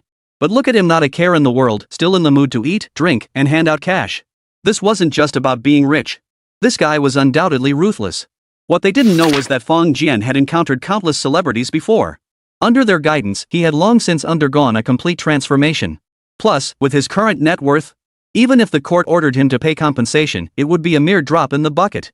Therefore, he wouldn't be troubled by this matter at all. The match was definitely over at this point. Before leaving, Fong Jian walked over to the burly man, patted the tough on the outside but soft on the inside fellow, and said, "Kid, I remember you. Got the guts to take me on one-on-one?" The burly man dared not resist, sweat pouring down his face. Chapter 111, Dragon Roar and Tiger Howl, Threshold of Transforming Force. This gathering was a complete success, leaving everyone thoroughly satisfied. After treating everyone, Fong Jian generously opened his backpack and tossed out 10 stacks of bills. Mao Ziyuan knew how to play the game. He didn't just share with his own team of 12, even students like Luan Changyang got a little something. Though it amounted to only 1,000 or so yuan, this unexpected windfall left every student beaming with delight. Raising his wine glass, Fong Jian declared, "Everyone, this is my younger brother, Changyang. Please look out for him at school." "No worries, Brother Fong. Brother Fong, rest assured. Changyang is one of us." The sports school students at the table all shouted in unison. Whether they would actually look out for Luan Changyang in the future remained to be seen, but one thing was certain, from now on, it would be tough for anyone to bully him at school. Of course, with his physique in a place like school.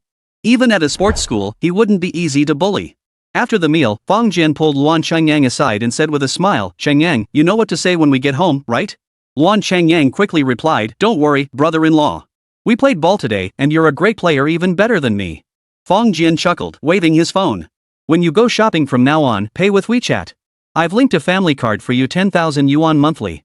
Luan Changyang's mouth fell open.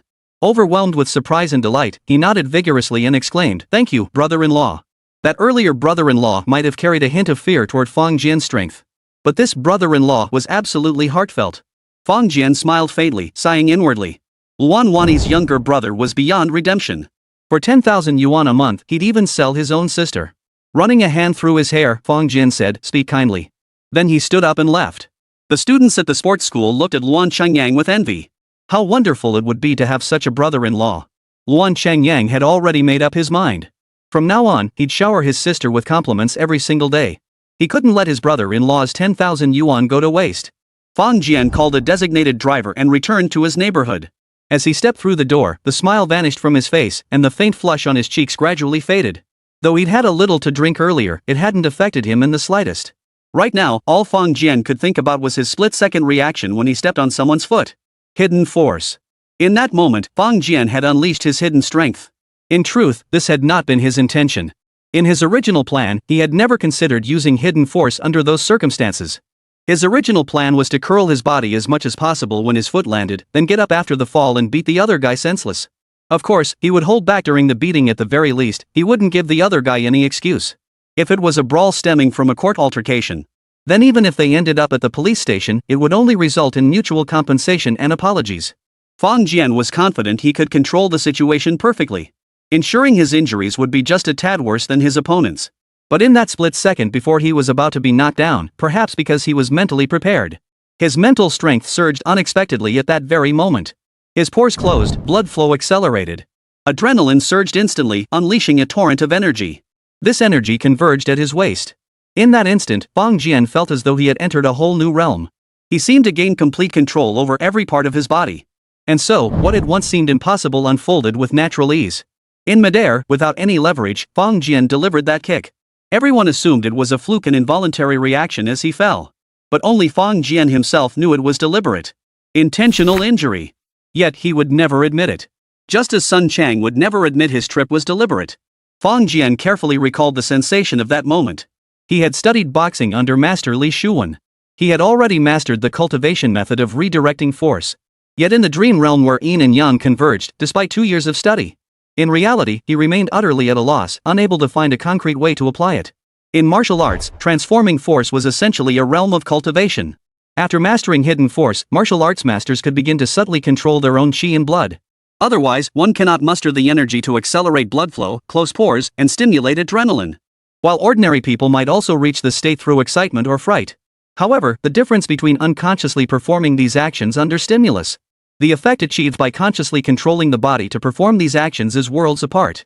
After mastering the hidden force, what martial artists must do is to continually familiarize themselves with this force, allowing it to permeate the entire body and regulate the internal organs. When one can skillfully wield this force, they gain clear recognition and mastery over every organ within and without the body. Beginning from within the body, extending to the 4 extremities, teeth, tongue, fingernails, and hair. If one can train every part of the body to release this force at will, only then is the mastery of internal force truly complete. Those who have mastered the transformation of force can, with a single thought, instantly unleash their mental power, spreading latent force throughout every part of their body. At this stage, their bodies become so refined that not even a feather could rest upon them, nor a fly alight. Such martial artists possess clean, well-ordered internal organs, robust sinews and bones, and marrow-filled bones. With proper care, living to 130 or 140 years is entirely possible. It is ironic indeed. Those who attain the transformative force are assured of longevity. Yet to become such a master, one must endure life and death battles to comprehend hidden force. Only those who crawl out from the dead have the right to hope for longevity. Fang Jian had pondered this deeply before and tried many approaches. Yet he remained utterly stumped. He couldn't figure out how to channel his hidden force from anywhere other than his fists. Though he had been practicing the breathing technique taught by Li Shuwen these past days, constantly adjusting and strengthening his internal organs. Gradually strengthening his internal organs. But this was merely the foundation. Even if you trained until the end of time, if you cannot channel your hidden force to other parts of your body, then even with internal organs stronger than ever before, you still cannot reach this realm. Yet today, Fang Jian unexpectedly discovered the dark force he'd been desperately trying to channel, finding no breakthrough no matter how hard he concentrated, had been completed by him quite unintentionally at that very moment. From this perspective, Sun Chang truly was his lucky star. Therefore, the retribution Fang Jian would exact upon him would be utterly unforgettable, etched into his memory for eternity. A faint sense of realization began to dawn on Fang Jian. He stood still, beginning a deep and prolonged breathing technique. Each breath he took lasted an exceptionally long time. The air drawn into his body vibrated continuously within him as he swayed slightly in his horse stance. This was a method for tempering the internal organs, strengthening his body. Streams of vital energy, now controllable only after grasping the essence of dark force, flowed through his body. It felt as though a mouse were constantly scurrying about, following Fang Jian's every thought. After an unknown span of time, Fang Jian suddenly felt an overwhelming urge to release. He opened his mouth and let out a sudden, thunderous roar. The sound echoed far and wide, reverberating throughout the room. Dragon roar, tiger howl. Then, Fang Jian heard a series of buzzing sounds. The tightly shut windows began to tremble slightly. Fang Jian could even sense the glass emitting agonized groans. If his voice had been any louder, perhaps the glass would have shattered. Fang Jian slowly withdrew his energy and stood up. An unmistakable look of joy spread across his face. He had touched the threshold of transforming force. However, his internal organs were not yet strong enough. But having touched the threshold, what followed would be the patient, persistent work of water wearing away stone. An indescribable sense of joy filled his heart. Chapter 112, For his own good, I refuse to compensate. Just as Fang Jian was basking in his triumph, a phone call came in. Fang Jian? Yes, who is this? This is the Nanmen Sub-District Police Station. Someone at the hospital reported that you kicked someone on the basketball court? Seriously injured them, to the point of disability. Fang Jian smiled faintly. He had anticipated this all along. Thankfully, he was prepared, otherwise, it would have been difficult to explain. Officer, have you looked into the specifics? If not, please don't make unfounded accusations. Hearing Fang Jian's blunt response, the voice on the other end of the line visibly faltered. Based on their experience, if Fang Jian had actually injured someone, he would either be frantically denying it or meekly admitting guilt. Such a firm stance was a first for them. Mr. Fang, if possible, could you come to our police station? Or we could go to the hospital to discuss a resolution. Then let's go to the station. I'll be right over, Fang Jian replied with a laugh. And it'd be best if you could bring the injured party's family too. We should talk face to face. What Fang Jian truly wanted to see was Sun Cheng himself. But he was the one who kicked him, and no one knew Sun Cheng's injuries better than he did. At present, Sun Cheng couldn't even get out of bed. He left, hailed a taxi, and quickly arrived at the designated police station, where he found the officer who had called him. It was a young officer, barely in his 20s. Upon seeing Fang Jian, he paused slightly, his initially displeased expression softening considerably. Fang Jian knew this shift was due to his military-style posture and stride. The officer must have assumed he was a soldier. The bearing of a soldier is actually quite easy to discern. Just a few steps were enough to make it abundantly clear. Moreover, the status of a soldier commanded respect in many places. Of course, this has only been the case in recent years. In earlier times, fueled by certain public officials and so-called intellectuals, people's attitudes toward soldiers were far less friendly. However, after the release of Wolf Warrior and the success of Operation Red Sea, this situation has improved significantly. Mr. Fang, my name is Deng Hui. You can just call me Xiao Deng. Please have a seat and some water. Deng Hui greeted him warmly. While they would treat most people coming here to handle cases with courtesy, they would never be this warm. Fang Jian smiled, accepted the offer, and thanked him. What's the situation? Could you give me a rundown? Certainly. According to the call I just received, someone at the hospital reported that you assaulted someone on the court and caused serious injury. He's undergoing surgery now and may lose a testicle. Fang Jian nodded slightly, his expression unchanged. Truthfully, he'd known this outcome the moment he delivered that kick. You tried to trip me, aiming to cripple my legs. Why should I hold back? If you lack the ability, that's one thing. But if you have the means, then of course I'll repay you in kind. Should I repay evil with kindness? How can one repay kindness with kindness? Repay wrongdoing with justice, repay kindness with kindness. Of course, Fang Jian ultimately held back and didn't go all out. Otherwise, it wouldn't have been just one testicle. Fang Jian smiled faintly and said, Officer Deng, the truth is this. He recounted the events that had transpired during the match. When he heard that Sun Cheng had deliberately tripped him, Deng Hui's expression darkened. He deliberately tripped him? Damn it, is that even humanly possible? Deng Hui slapped his thigh. I've been through it playing basketball, got tripped myself and took 2 months to recover. His face was twisted with anger. You can't advise others to be kind unless you've suffered their pain. And even if you have suffered their pain, you might not be as kind as you think. Only those who've personally experienced the pain of being tripped and then limping afterward can truly understand that feeling. It wasn't just the physical pain of the injury, but the inconvenience that followed for months afterward. What's more, if you don't recover properly from a sprained ankle, it can easily flare up again. To be saddled with a lifelong ailment would be truly miserable. Therefore, Deng Hui was utterly disgusted by this. But his brow furrowed as he said, Mr. Fong, this is going to be tricky. If the other party insists this wasn't a sports-related altercation but a deliberate attack on your part, that could get very messy. Fang Jian smiled faintly. No worries. I have evidence. Ah, what evidence? Deng Hui's eyes lit up instantly. If there was genuine proof, he wouldn't hesitate to uphold justice. Fang Jian pulled out his phone and pulled up a relatively clear video. Officer Deng, many people recorded our match. I collected several clips from bystanders. This one is the clearest. Take a look. Deng Hui was overjoyed. Video evidence was far more compelling than mere hearsay. When Fang Jian handed over the phone, he had already scrolled to the part where the foot was placed. What Deng Hui saw was Fang Jian leaping high into the air, only for Sun Qing to suddenly extend his foot and plant it beneath Fang Jian's body. Damn it! Deng Hui gritted his teeth in fury. Having experienced similar situations himself, he could clearly distinguish right from wrong. He wasn't taking Sun Qing's side, nor was he deliberately playing the good guy or smoothing things over. Then he saw it. Fang Jian tumbling flat on his back. But in that instant, the video showed one foot landing squarely on the opponent's vital spot. In that instant, Deng Hui felt a sudden chill between his legs. Putting down his phone, Deng Hui breathed a sigh of relief and said with a smile, Mr. Fang, I've reviewed it. This was an accidental clash. No hands were raised. It doesn't amount to a criminal offense. In truth, even the most severe accidental injuries sustained on the field couldn't constitute a criminal offense. Of course, if both parties had engaged in a physical fight, the situation would be entirely different. He paused and added, however, according to the law, compensation may be required based on the principle of fairness. Fang Jian chuckled. I understand. Thank you, Officer Deng. I'll await the court's ruling. If the judge finds me guilty, I will appeal. I'll keep appealing all the way to the Supreme Court. And if I'm still found guilty, then I'll accept the punishment. Deng Hui was taken aback. He had expected Fang Jian to say he would pay compensation according to the court's ruling. Instead, he was preparing to appeal, determined to take this case all the way to the Supreme Court. The manpower, resources, and energy involved in such a pursuit were no small matter. With a bitter smile, Deng Hui advised, Mr. Fang, I truly believe that even out of humanitarian considerations, some modest compensation would be appropriate. Yet Fang Jian shook his head. Suddenly rising to his feet and declaring in a loud, resonant voice, Officer Deng, I wouldn't call myself someone who hates evil with a passion. But I believe what's right is right, and what's wrong is wrong.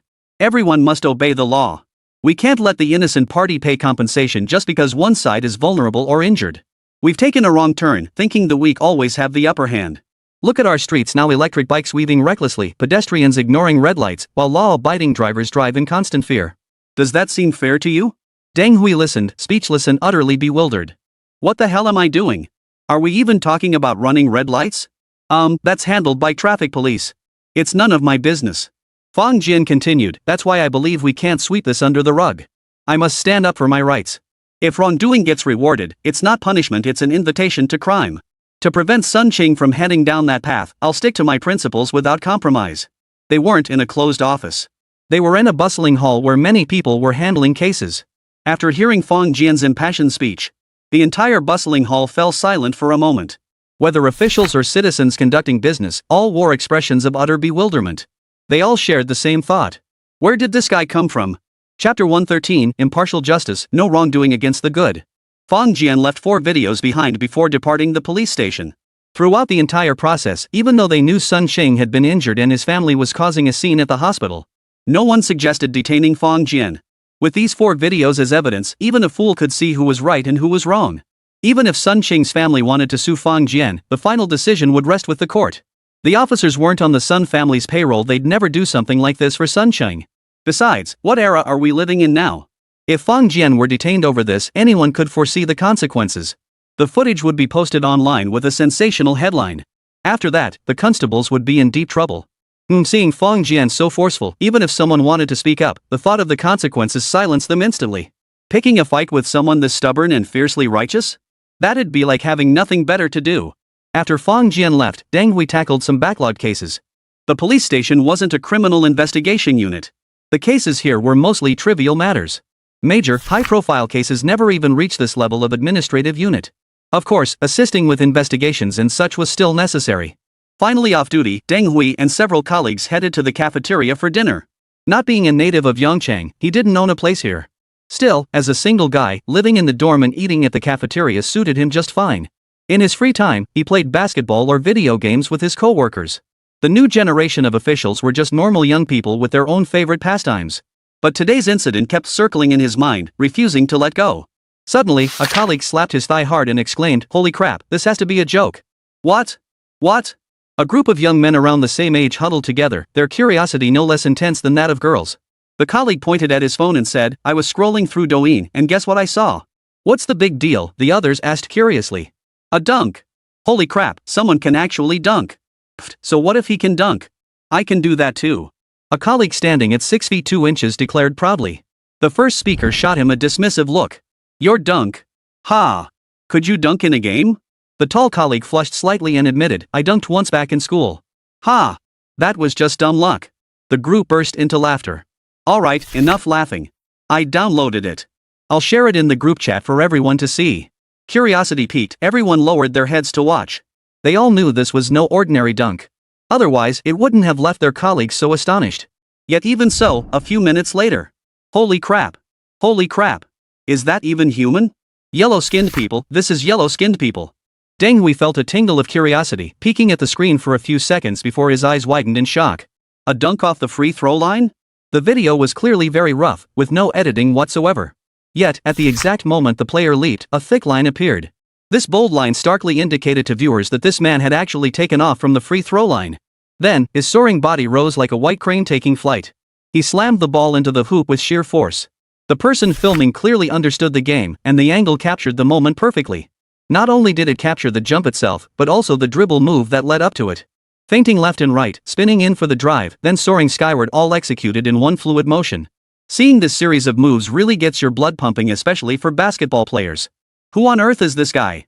A person of Asian descent, capable of such feats? You see, while many claim that this or that player on the national team could do the same. But even in training, similar footage has never surfaced. The man in this video might be the only Asian proven to dunk from the free throw line. And look at the height of his jump. Deng Hui couldn't help but suspect this guy's true potential might be even greater than this. Wait, something's off. This guy, his outfit looks so familiar.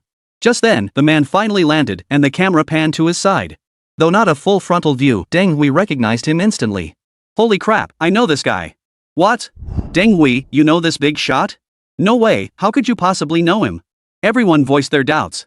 Deng Hui gave a wry smile. Guys, you've probably heard about the accident on the field today. Someone got his testicle kicked to pieces. Yeah, that kind of thing is pretty rare, huh? Hey, I remember now, it must be that passionate guy who was at your office today. Truth be told, anything can happen on the field. Injuries aside, sudden deaths have happened more than once. But someone who loudly proclaims at the police station that he won't pay compensation to prevent the injured party from turning to crime. A person like that? Not only have I never seen one, I've never even heard of such a thing. So not only did they know about it, they treated it like a joke. Deng Hui gave a bitter laugh and said, "Yep, that's the hero you're talking about." He flipped his phone and tapped on the profile of this legendary figure, saying, "That's him." No way. Everyone crowded around, as if they'd discovered a new continent. Without another word, Deng Hui unlocked his phone and played each of the 4 videos in turn. Alright, this time, anyone with eyes could see it. These two were indeed the same person. Holy, this guy is a total asshole. How dare he step on the pro's toes? He must be out of his mind. Ha, got kicked? Serves him right. Yeah, well done kicking him. Xiao Wu, watch your mouth. They laughed it off, but deep down, each had their own scale of justice. They knew exactly who was right and who was wrong. It was just that, constrained by their positions, they couldn't take sides. The eldest among them spoke up. Deng Hui, are you the one pursuing this case? Yes. Be thorough. Handle it impartially. Don't let the good guys get screwed over. Deng Hui glanced at him and immediately understood his senior brother's meaning. He nodded firmly. Rest assured, senior colleague. I will handle it properly. Deng Hui felt a warm glow in his heart. He was determined to do everything in his power to ensure the criminals didn't succeed in their extortion. Though they claimed to be impartial. In truth, they'd already chosen sides. Mom, Dad, I'm home. Luan Changyang set down his golf bag, scanned the room with his eyes, then approached his sister's bedroom door. Knock knock knock. Sis, open up. Luan Wani opened the door and asked, what is it? Luan Changyang suddenly spread his arms wide, scooped his sister up, and spun her around. Ah. Little brother, are you trying to get yourself killed? You reek of sweat, go take a shower. Luan Wani shrieked. At home, she habitually teased her younger brother. But when her little brother truly stood tall, she was no match for him. Luan Changyang set his sister down and declared loudly, Sis, I support you. Just as Luan Wani was about to grab his ear, this out-of-the-blue declaration made her pause. She looked at him in confusion and asked, what? Luan Jingxiong and Tan Moyan also turned to look. What was this clumsy son up to now? Sis, your husband is amazing. You should marry him quickly. I won't accept any other brother-in-law. With that, he turned on his heel and dashed into the bathroom at top speed. Luan Changyang, you are asking for it. Luan Wani yelled, her cheeks already flushed bright red. Turning to see the faint smiles on her parents' faces, her shame and anger only deepened. What exactly had Brother Fong done? Why did he possess such an extraordinary charm? It had only been 2 days. Luan Wani realized every member of her household seemed to have turned against her. Chapter 114, she's trending, truly gone viral. Fong Jian returned home and slept soundly. He didn't see his old man tonight. After a string of intense study sessions, his dad knew it was time to let him relax. Balancing work and rest was the right approach. Waking up refreshed, Fong Jian felt invigorated. But one thing puzzled him. He had expected that once Sun Qing's surgery was over, his family would be clamoring to see him. But he hadn't received another call from the police. It was as if the whole thing had never happened. As for why Fong Jian knew everything about Sun Qing's situation? Well, that was because he'd added a few people on WeChat during yesterday's hotpot dinner. Although Mao Ziyuan and the others were playing street ball against them, making them opponents. It wasn't their first encounter, so they maintained some level of connection. After gathering the news, these guys immediately passed it on to Fong Jian, the big shot and big spender. Any stirrings over there stood no chance of escaping his notice. For instance, Fong Jian knew that Sun Qing's wife was in the hospital, vowing to put Fong Jian behind bars and bankrupt him. But neither Fong Jian himself nor anyone else took it seriously. Without the video evidence, such matters might indeed become a tangled web of accusations, impossible to untangle. But thanks to Fong Jian's prior arrangements, the video showed the right and wrong clearly and indisputably. At most, Fong Jian would offer some compensation. As for putting him in jail, that's wishful thinking. As for compensation, just look at Brother Fong's generosity. He casually pulled out 10,000 yuan to share with everyone. Everyone understood he wasn't short on cash. Stretching lazily, since no one came looking for him, Fong Jian didn't bother. After finishing his workout as usual, Fong Jian ate a hearty meal. To do so, he walked past 3 breakfast shops. Then, from a pile of stones, he selected one that caught his eye. With that, Fong Jian drove off. The quality of the stones in that crate was actually quite uniform. Fong Jian didn't know how the one he'd picked would turn out, but it felt right to him, so he took it. Soon, he arrived at Zhang Tao's villa.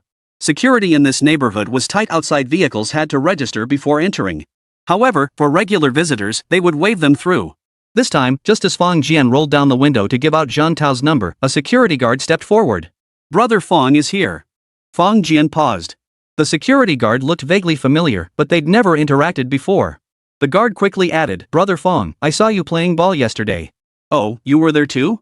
Yeah, but I'm just a nobody. Never got to play. The young security guard looked up at him with admiration. Brother Fong, you're amazing.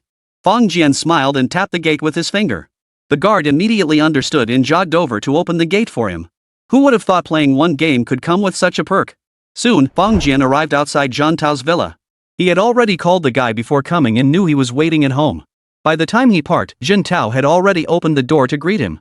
A hint of surprised bewilderment played across his face. Hey, buddy, what did you do yesterday? Fong Jian chuckled helplessly. What, even you heard about it? Zhang Tao glared at him. Something that big? How could I not know? Man, you're really making a name for yourself. Fang Jian chuckled. It's not that exaggerated. What do you mean it's not that exaggerated? Zhang Tao ushered him inside, pulled out his phone, and said, just check Douyin, Kuaishou, and WeChat moments, it's gone completely viral. Fang Jian froze. After kicking someone, it had actually caused such a stir? That didn't make sense. He pulled out his phone and opened Douyin, which he hadn't checked in ages. Back in the day, Fang Jian was a phone addict too, unable to go a moment without it. But now, he spent less and less time on his phone, especially avoiding time-wasting short videos altogether. This stuff was like a drug. They're addictive. Once you start scrolling, you could easily spend the entire night and still find it endlessly entertaining. But doing so inevitably affects work and studies the next day. Anyone with even a shred of self-control wouldn't spend too much time on it. After opening it, Fang Jian casually scrolled through a few times. By the third video, Fang Jian's eyelids started twitching uncontrollably. In the video, a player soared high from the free throw line and slammed the ball into the basket. The caption read, "First Asian to dunk from the free throw line." Glancing at the likes and comments, even Fang Jian himself was stunned. The likes had already surpassed 300,000, and the comments had reached tens of thousands. Scrolling through, it was nothing but gasps and praise. Some asked where the video was filmed and who the dunker was. Of course, there were also skeptics, making snide remarks about it being fake or edited. Fang Jian paused for a moment before scrolling through again. Then he knew he might have truly gone viral. And it was the kind of viral sensation that spreads like wildfire. After scrolling through over a dozen videos, he stumbled upon 3 similar clips. These videos were either roughly edited or filmed from different angles. But regardless of which one you watched, the gist of the titles was identical. Phrases like pride of the yellow race and national pride were popping up everywhere. Fang Jian gave a wry smile and said, "They're overpraising me." Now he finally understood what Zhang Tao had meant. It wasn't the incident where he kicked someone that went viral, it was the video of that dunk. "Fang Jian, when did you learn to play basketball? And so well at that?" Zhang Tao eyed him up and down, his expression full of disbelief. Fang Jian chuckled. "Sports are all about physical conditioning. I'm in great shape, so I'm good at whatever I try." Bull. Zhang Tao's eyes widened. "Does your shooting accuracy have anything to do with physical fitness too?" Fang Jian looked at Zhang Tao innocently. "Doesn't it?" "Of course not." Zhang Tao started, then fell silent. While shooting accuracy might seem unrelated to physical fitness, anyone who's played basketball knows. It's actually quite connected. Body coordination and control over your movements are part of physical fitness, too. And they're extremely important indicators. Moreover, maintaining consistent and accurate shooting in official games places even higher demands on physical conditioning. Some players may be quite accurate during regular practice. But the moment someone steps up to defend, it's a whole different story. That's where both physical and mental conditioning fall short. Waving his hand dismissively, Zhang Tao said, "Alright, you little rascal, keeping everything bottled up inside, that's not how a good buddy acts." Fang Jian laughed heartily as he stepped forward, slinging an arm around his shoulder. "Alright, enough complaining." Neither of them mentioned Sun Qing's injury. Because it truly wasn't worth their concern. Fang Jian opened his bag, pulled out a cloth pouch, and said, "Here, your wedding gift. I meant to give it to you that day, but thought better of it. Better to hand it over now." Zhang Tao took it, casually opened it, and his expression shifted slightly. "Damn, you actually still have one." Fang Jian smiled without comment. "Not only do I still have some, but the quantity is beyond what you could ever imagine." Zhang Tao pondered for a moment. "No way. This is too valuable. I can't accept it." He knew exactly how much it cost. Fang Jian rolled his eyes at him. "Alright, stop being so polite. Whether you want to turn it into jewelry or just keep it as is, it's yours. Or you could save it as a family heirloom for my little nephew or niece to play with." As a toy? Zhang Tao didn't know what to say. This was worth over 10 million yuan. And if it were actually made into jewelry, its value would likely be even higher. Looking at Fang Jian, a sudden thought flashed through his mind. What if all the grudges and enmity from these past 20-odd years were set aside? Becoming a subordinate and calling someone big brother wasn't really that embarrassing. Chapter 115, My Brother's a Lawyer. After delivering the gift, Fang Jian returned home. Just then, a message popped up on WeChat. "Deng Hui, Mr. Fang, I've contacted the other family. This time, the fault clearly lies with Sun Qing. I explained the accidents caused to them, but they refuse to let it go. They insist on compensation from you and plan to take it to court."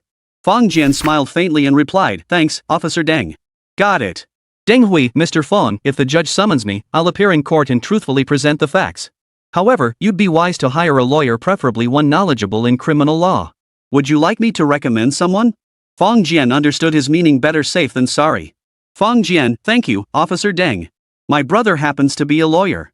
This time, Fang Jian's gratitude was genuine. He knew the other party couldn't openly support him due to his official position. But having said this much, if he still didn't get it, there was nothing more to be done. Still, as Deng Hui had said, Fang Jian would definitely hire a lawyer. Even if the money went to the lawyer's fees, he'd rather not pay compensation to the other party. After pondering, Fang Jian opened his WeChat. He had never dealt with lawyers before. In fact, in China, most ordinary people rarely need to deal with lawyers. Of course, if a married couple turns against each other and wants a divorce, especially if there's a lot of money involved, that's a different story. Beyond that, siblings might also need lawyers for property disputes. Beyond that, it was all about unexpected situations, such as Fang Jian's current predicament. He quickly zeroed in on one person. After a moment's thought, Fang Jian picked up the phone and dialed directly.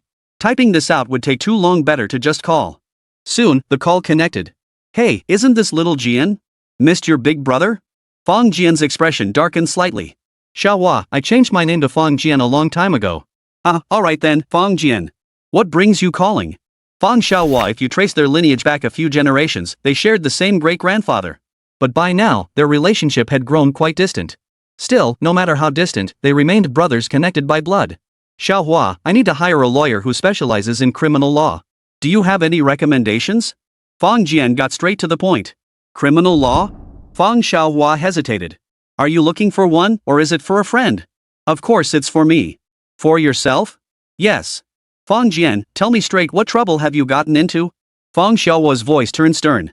Most people, even when hiring a lawyer, usually only deal with civil matters. Hiring a criminal defense lawyer meant something serious had happened, nothing minor, but something involving criminal charges. Fang Jian chuckled. Brother Xiaohua, relax. No theft, no robbery, no murder. Just playing ball, someone tripped me, and as I fell, I kicked him in the groin, causing a minor injury. Fang Xiaohua's brow furrowed deeply. What on earth was this? If it were anyone else, he might have referred them to a specialized criminal defense attorney. But his own brother? He couldn't just ignore it. Otherwise, when he went home, he'd probably be cursed to death by his relatives behind his back. Fang Jian, where are you? If it's convenient, come over so we can talk this through in detail. Alright, send me the address, Fang Jian replied helplessly. It's almost lunchtime. Let's grab a bite together. A location was quickly sent via WeChat. Fang Jian froze upon seeing it. So brother Xiaohua actually worked near the Old Bund too. The Old Bund really is a prime location. He got in the car and soon arrived at the law firm. Fang Xiaohua held a mid-level management position here and even had his own private office. Welcoming Fang Jian inside, he said solemnly, what happened? Tell me everything in detail. When it came to his own brother's affairs, no matter how minor, he couldn't afford to take it lightly. Besides, this time it involved criminal matters. Fang Xiaohua's heart was in his throat the entire time. Fang Jian, however, remained calm and composed as he recounted the events of that day in detail. Fang Xiaohua breathed a slight sigh of relief, yet his brow remained furrowed, words on the tip of his tongue. Fang Jian chuckled, what's wrong, brother Xiaohua? Don't you trust me? Of course I believe you, Fang Xiaohua sighed. But you know, if the other party takes this to court, the court won't accept just one side of the story. He paused, then explained, the court will definitely gather evidence. If they question the other party, I'm sure they won't be so honest. They'll inevitably try to shift the blame and pin as much as possible on you. Fang Jian shook his head slightly. Brother Xiaohua, what if I have video footage? Video footage? Fang Xiaohua asked in surprise. Where would you get that? A lot of people were interested in that match and filmed it, Fang Jian said with a smile. Not just one person. I've collected at least 4 copies, all showing the entire incident. Bang! Fang Xiaohua slammed his hand on the table and laughed heartily. Excellent! Excellent! With video evidence, we have nothing to fear. Come on, let me see it. In that moment, he felt a huge weight lifted from his shoulders. Without video evidence, relying solely on both sides' accounts, it would be like mud falling on your pants. Even if it wasn't, it'd still be. Even if the court could question those present at the time, with so many people involved, their conflicting accounts would create a chaotic mess. Who knew what the final outcome would be? But if there was video evidence, if it was truly as Fang Jian claimed, what more was there to say? Soon, the video played specifically the segment Fang Jian had deliberately selected. 4 cameras, 4 angles, captured the entire incident. Though only 2 videos were clear, the other 2 were somewhat blurry due to their angles. But it was more than enough. Fang Xiaohua shot Fang Jian a look and snapped, you little brat, what nonsense were you spouting earlier? You scared the hell out of me. Fang Jian froze, surprised. Xiaohua, what exactly scared you? Fang Xiaohua pointed at his phone. You said to invite a lawyer familiar with criminal cases. You bastard, that's just setting someone up. Good thing I didn't find one for you. Otherwise, I'd have gotten yelled at for nothing. Fang Jian blinked twice. Wasn't it Officer Dang who told him to find a criminal lawyer? Brother Xiaohua, if not a criminal lawyer, then who? Who else? Any civil lawyer could handle this for you, Fang Xiaohua replied irritably. Your case won't even make it to criminal court, it'll be civil at best. And even then, you'd only get some token compensation under the principle of fairness. Fang Jian raised his eyebrows. Brother Xiaohua, he tripped me on purpose, got hurt, and now wants me to pay? That's not fair. Hey, bro, don't take it so seriously. At least he got hurt. Fang Jian shook his head. Xiaohua, get me a top lawyer, money's no object. But I won't pay him a single cent.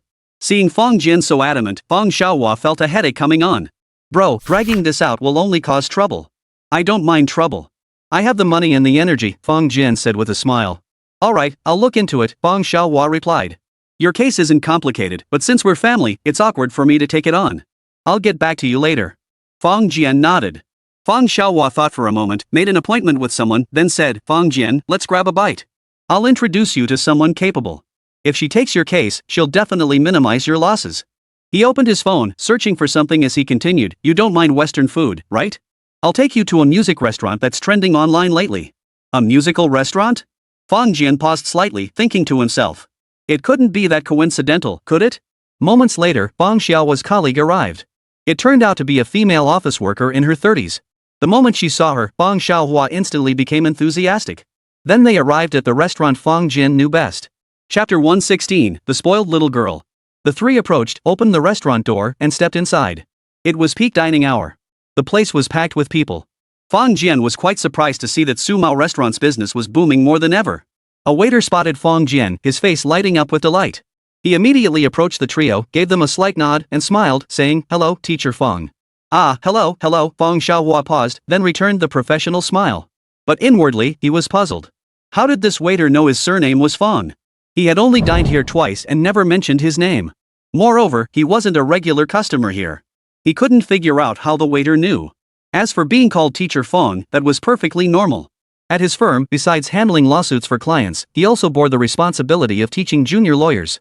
So it wasn't surprising that many people called him Teacher Fang. Please seat us at a table for 3, Fang Xiaohua said. The waiter paused, then immediately replied with a smile, certainly. He knew the misunderstanding, but saw no need to correct it that would risk offending the customer. The three sat down in a booth. Fang Xiaohua took the menu and began ordering. After consulting the two companions beside him, he ordered 3 steaks and 1 pasta dish. Suddenly, the air filled with the exquisite sound of piano music. The elegant notes elevated the entire atmosphere. The female lawyer beside Fang Xiaohua gently closed her eyes, listening intently. Fang Xiaohua remained silent, instead smiling and making a discreet gesture to Fang Jian before quietly keeping her company. Fang Jian cursed inwardly. I thought you were here to discuss the case, but it turns out you're just using that as an excuse to pick up girls. But then again, Xiaohua was 2 years older than himself and still unmarried, it was only natural he'd be anxious. As for the lady beside him, though she couldn't hold a candle to Luan Wani's dazzling beauty and even paled in comparison to Wang Donglian, still, she was clearly above average, possessing a gentle yet sharp aura. For Brother Xiaohua, she might just be the perfect match. Finally, as the piece ended, the female lawyer opened her eyes, gave them an apologetic smile, and said, Sorry about that. The piano here sounds wonderful, and sometimes they play really new pieces. That's why I like to come sit here. I hope I didn't disturb you. Not at all, I love this place too, Fang Xiaohua replied. That piece was wonderful, truly beautiful. Fang Jian shot him a look, inwardly sneering. If you can actually understand this, I'll take your last name. Among their generation, Fang Xiaohua's academic performance had always been top-notch. But the guy had been tone-deaf since childhood. What the hell did he know about appreciation? The female lawyer smiled politely. Hello, I'm Shang Jinrui, a colleague of Fang Xiaohua. He mentioned you have a case and would like my assistance? Fang Jian nodded slightly. Yes. I'm Fang Jian, his brother. He said he couldn't defend me himself, so he wanted to find me the best lawyer in the world. Shang Jinrui couldn't help but chuckle. I never imagined my brother held such a high opinion of me. Fang Xiaohua flushed slightly, looking a bit embarrassed. Alright, since everyone's here, let's discuss the case. Fang Jian sighed and recounted the incident once more before playing the video. Shang Jinrui watched it several times carefully before stating, Mr. Fang, this matter is actually quite straightforward. You bear no fault. However, under our current laws, you will still need to provide some fair compensation. Fang Jian shook his head firmly. I refuse. Shang Jinrui's brow immediately furrowed. Fang Jian said firmly, I can pay the legal fees no matter how much it costs, no matter how long this lawsuit drags on. But I won't pay a single penny in compensation. Shang Jinrui was momentarily speechless. She glanced at Feng Xiaohua, who shrugged helplessly. Feng Xiaohua added, my brother's stubborn as a mule. There's nothing I can do about it. I'm afraid you'll have your hands full with him. Shang Jinrui pondered, Mr. Feng, I can only promise to delay things as much as possible. But I'm afraid the legal fees will far exceed any compensation you might pay. No problem. I've got money. Let's just drag this out, Feng Jian said indifferently. Feng Xiaohua opened his mouth, feeling rather puzzled. He and Feng Jian rarely kept in touch, but when they last parted ways, he had already noticed something unusual about Feng Jian. So he had made some inquiries. What he discovered, however, was that Feng Jian ran a funeral wreath and memorial goods shop in the city. While he was involved in the gold business as a side gig, it wasn't his own venture. So he lost interest in deepening their relationship. Yet now, hearing Feng Jian's matter-of-fact tone, doubt began to creep in. Could there be something else I don't know? Suddenly, a voice as clear as a lark's song rang out behind them. Brother Feng, you're here. Feng Jian's lips twitched. Why was she the one playing the piano today? Sure enough, Wang Donglian fluttered over like a swallow and sat down beside Feng Jian without a hint of reserve. Feng Xiaohua and Shang Jinrui both stared wide-eyed. What was going on?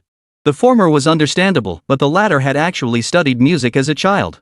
However, the path to becoming a pianist proved too arduous, so she ultimately abandoned it and pursued a degree in law instead.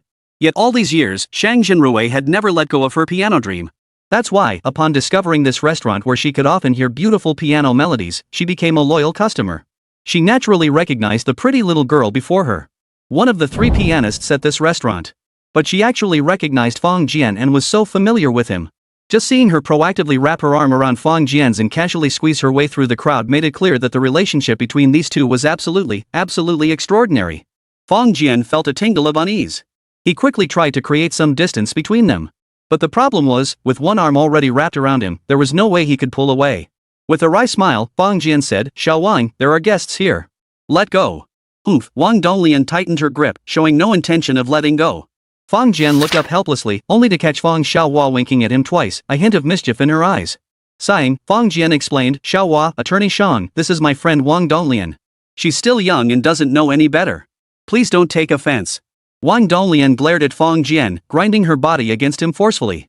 What's so childish about me? Feng Jian's mouth twitched violently. Little one, this is my cousin, Feng Xiaohua, and his friend, Attorney Shang. Wang Donglian's eyes flickered, and she sat up straight. Cousin, Attorney Shang, hello. Feng Jian nearly choked on his drink. Damn it, he's my cousin, not yours. But seeing her look so utterly convinced, Feng Jian suddenly didn't know how to explain it to her. Most likely, it wouldn't make any sense anyway. Feng Xiaohua smiled. Hello, Ms. Wang. Shang Jinrui also smiled and greeted her. Wang Donglian suddenly exclaimed, Brother Feng, you're on fire. That was incredible. I never knew you were such a great basketball player. Why didn't you tell us? Famous? Good at basketball? Feng Xiaohua and Shang Jinrui exchanged a glance, their expressions tinged with bewilderment. What was this? Is it just that love makes you see beauty everywhere? Feng Jian nearly kicked someone right into becoming a eunuch. And you're actually praising him? He's on fire? He's good at basketball? Sigh, young girls these days are truly beyond reason.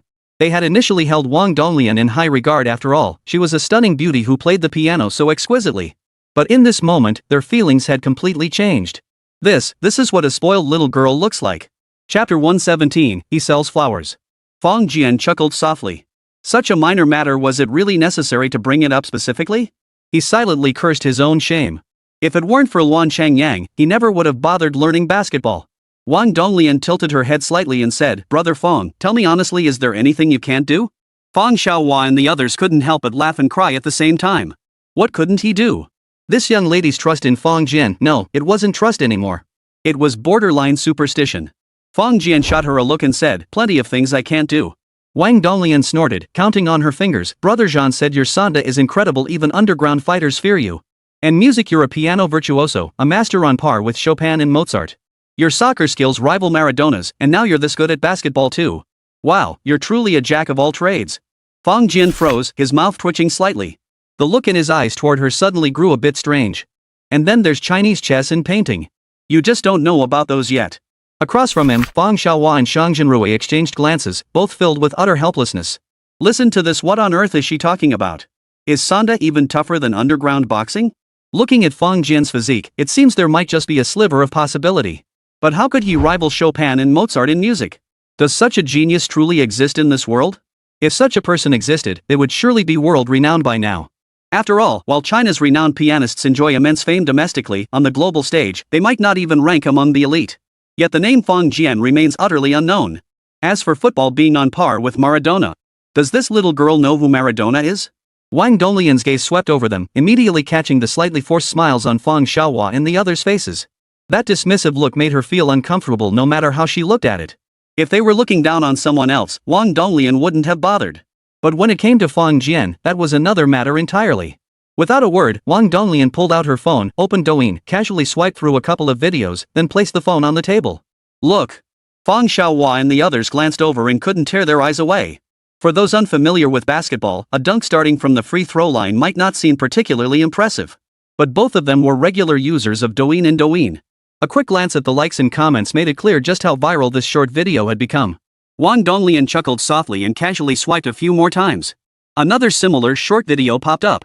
Then Wang Donglian closed Douyin, opened TikTok, and launched into another round of lightning-fast swiping.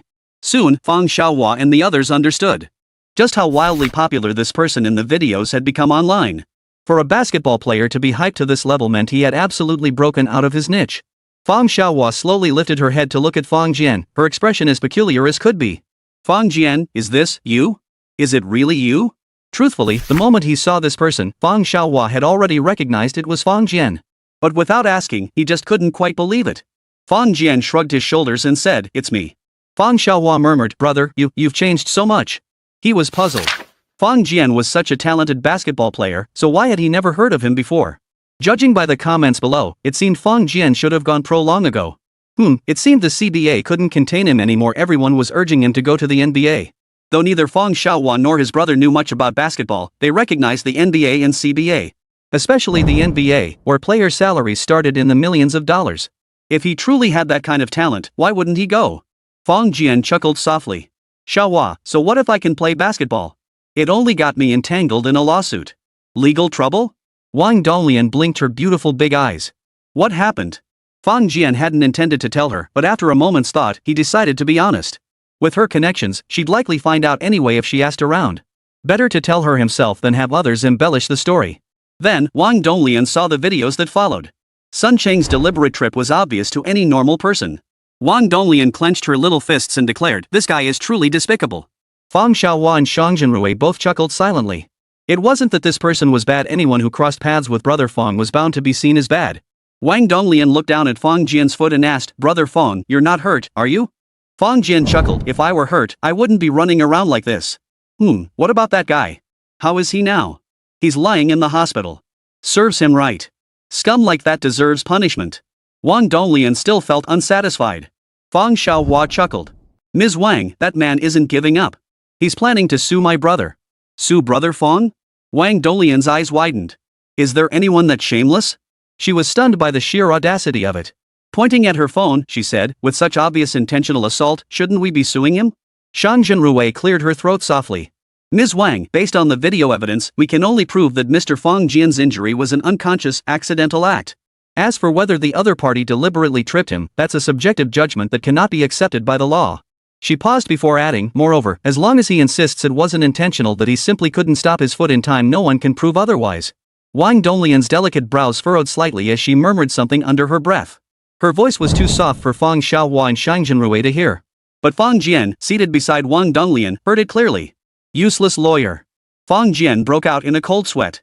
Why was the little girl cursing now? He shot Wang Donglian a glare and snapped, "Little one, this is my business. Stay out of it." Wang Donglian pouted her lips in displeasure. "So you plan to settle this quietly by paying them off?" Fang Jian snorted coldly. "Do you really think I'm the kind of person who'd willingly hand over money when I know they're trying to hurt me?" Wang Donglian pumped her fist emphatically. "Good. I knew Brother Fang wouldn't bow to evil forces." Fang Xiaohua and the others exchanged speechless glances. In their eyes, this was a minor incident that had already run its course. Fang Jian could have settled it with a small compensation. But both of them stubbornly chose to stand their ground. They preferred a protracted legal battle over a swift and decisive resolution. Moreover, the time and money consumed by such a protracted legal battle far exceeded what a swift resolution would have cost. I really can't fathom what they're thinking. This is truly a case of birds of a feather. Their worldviews are surprisingly well aligned.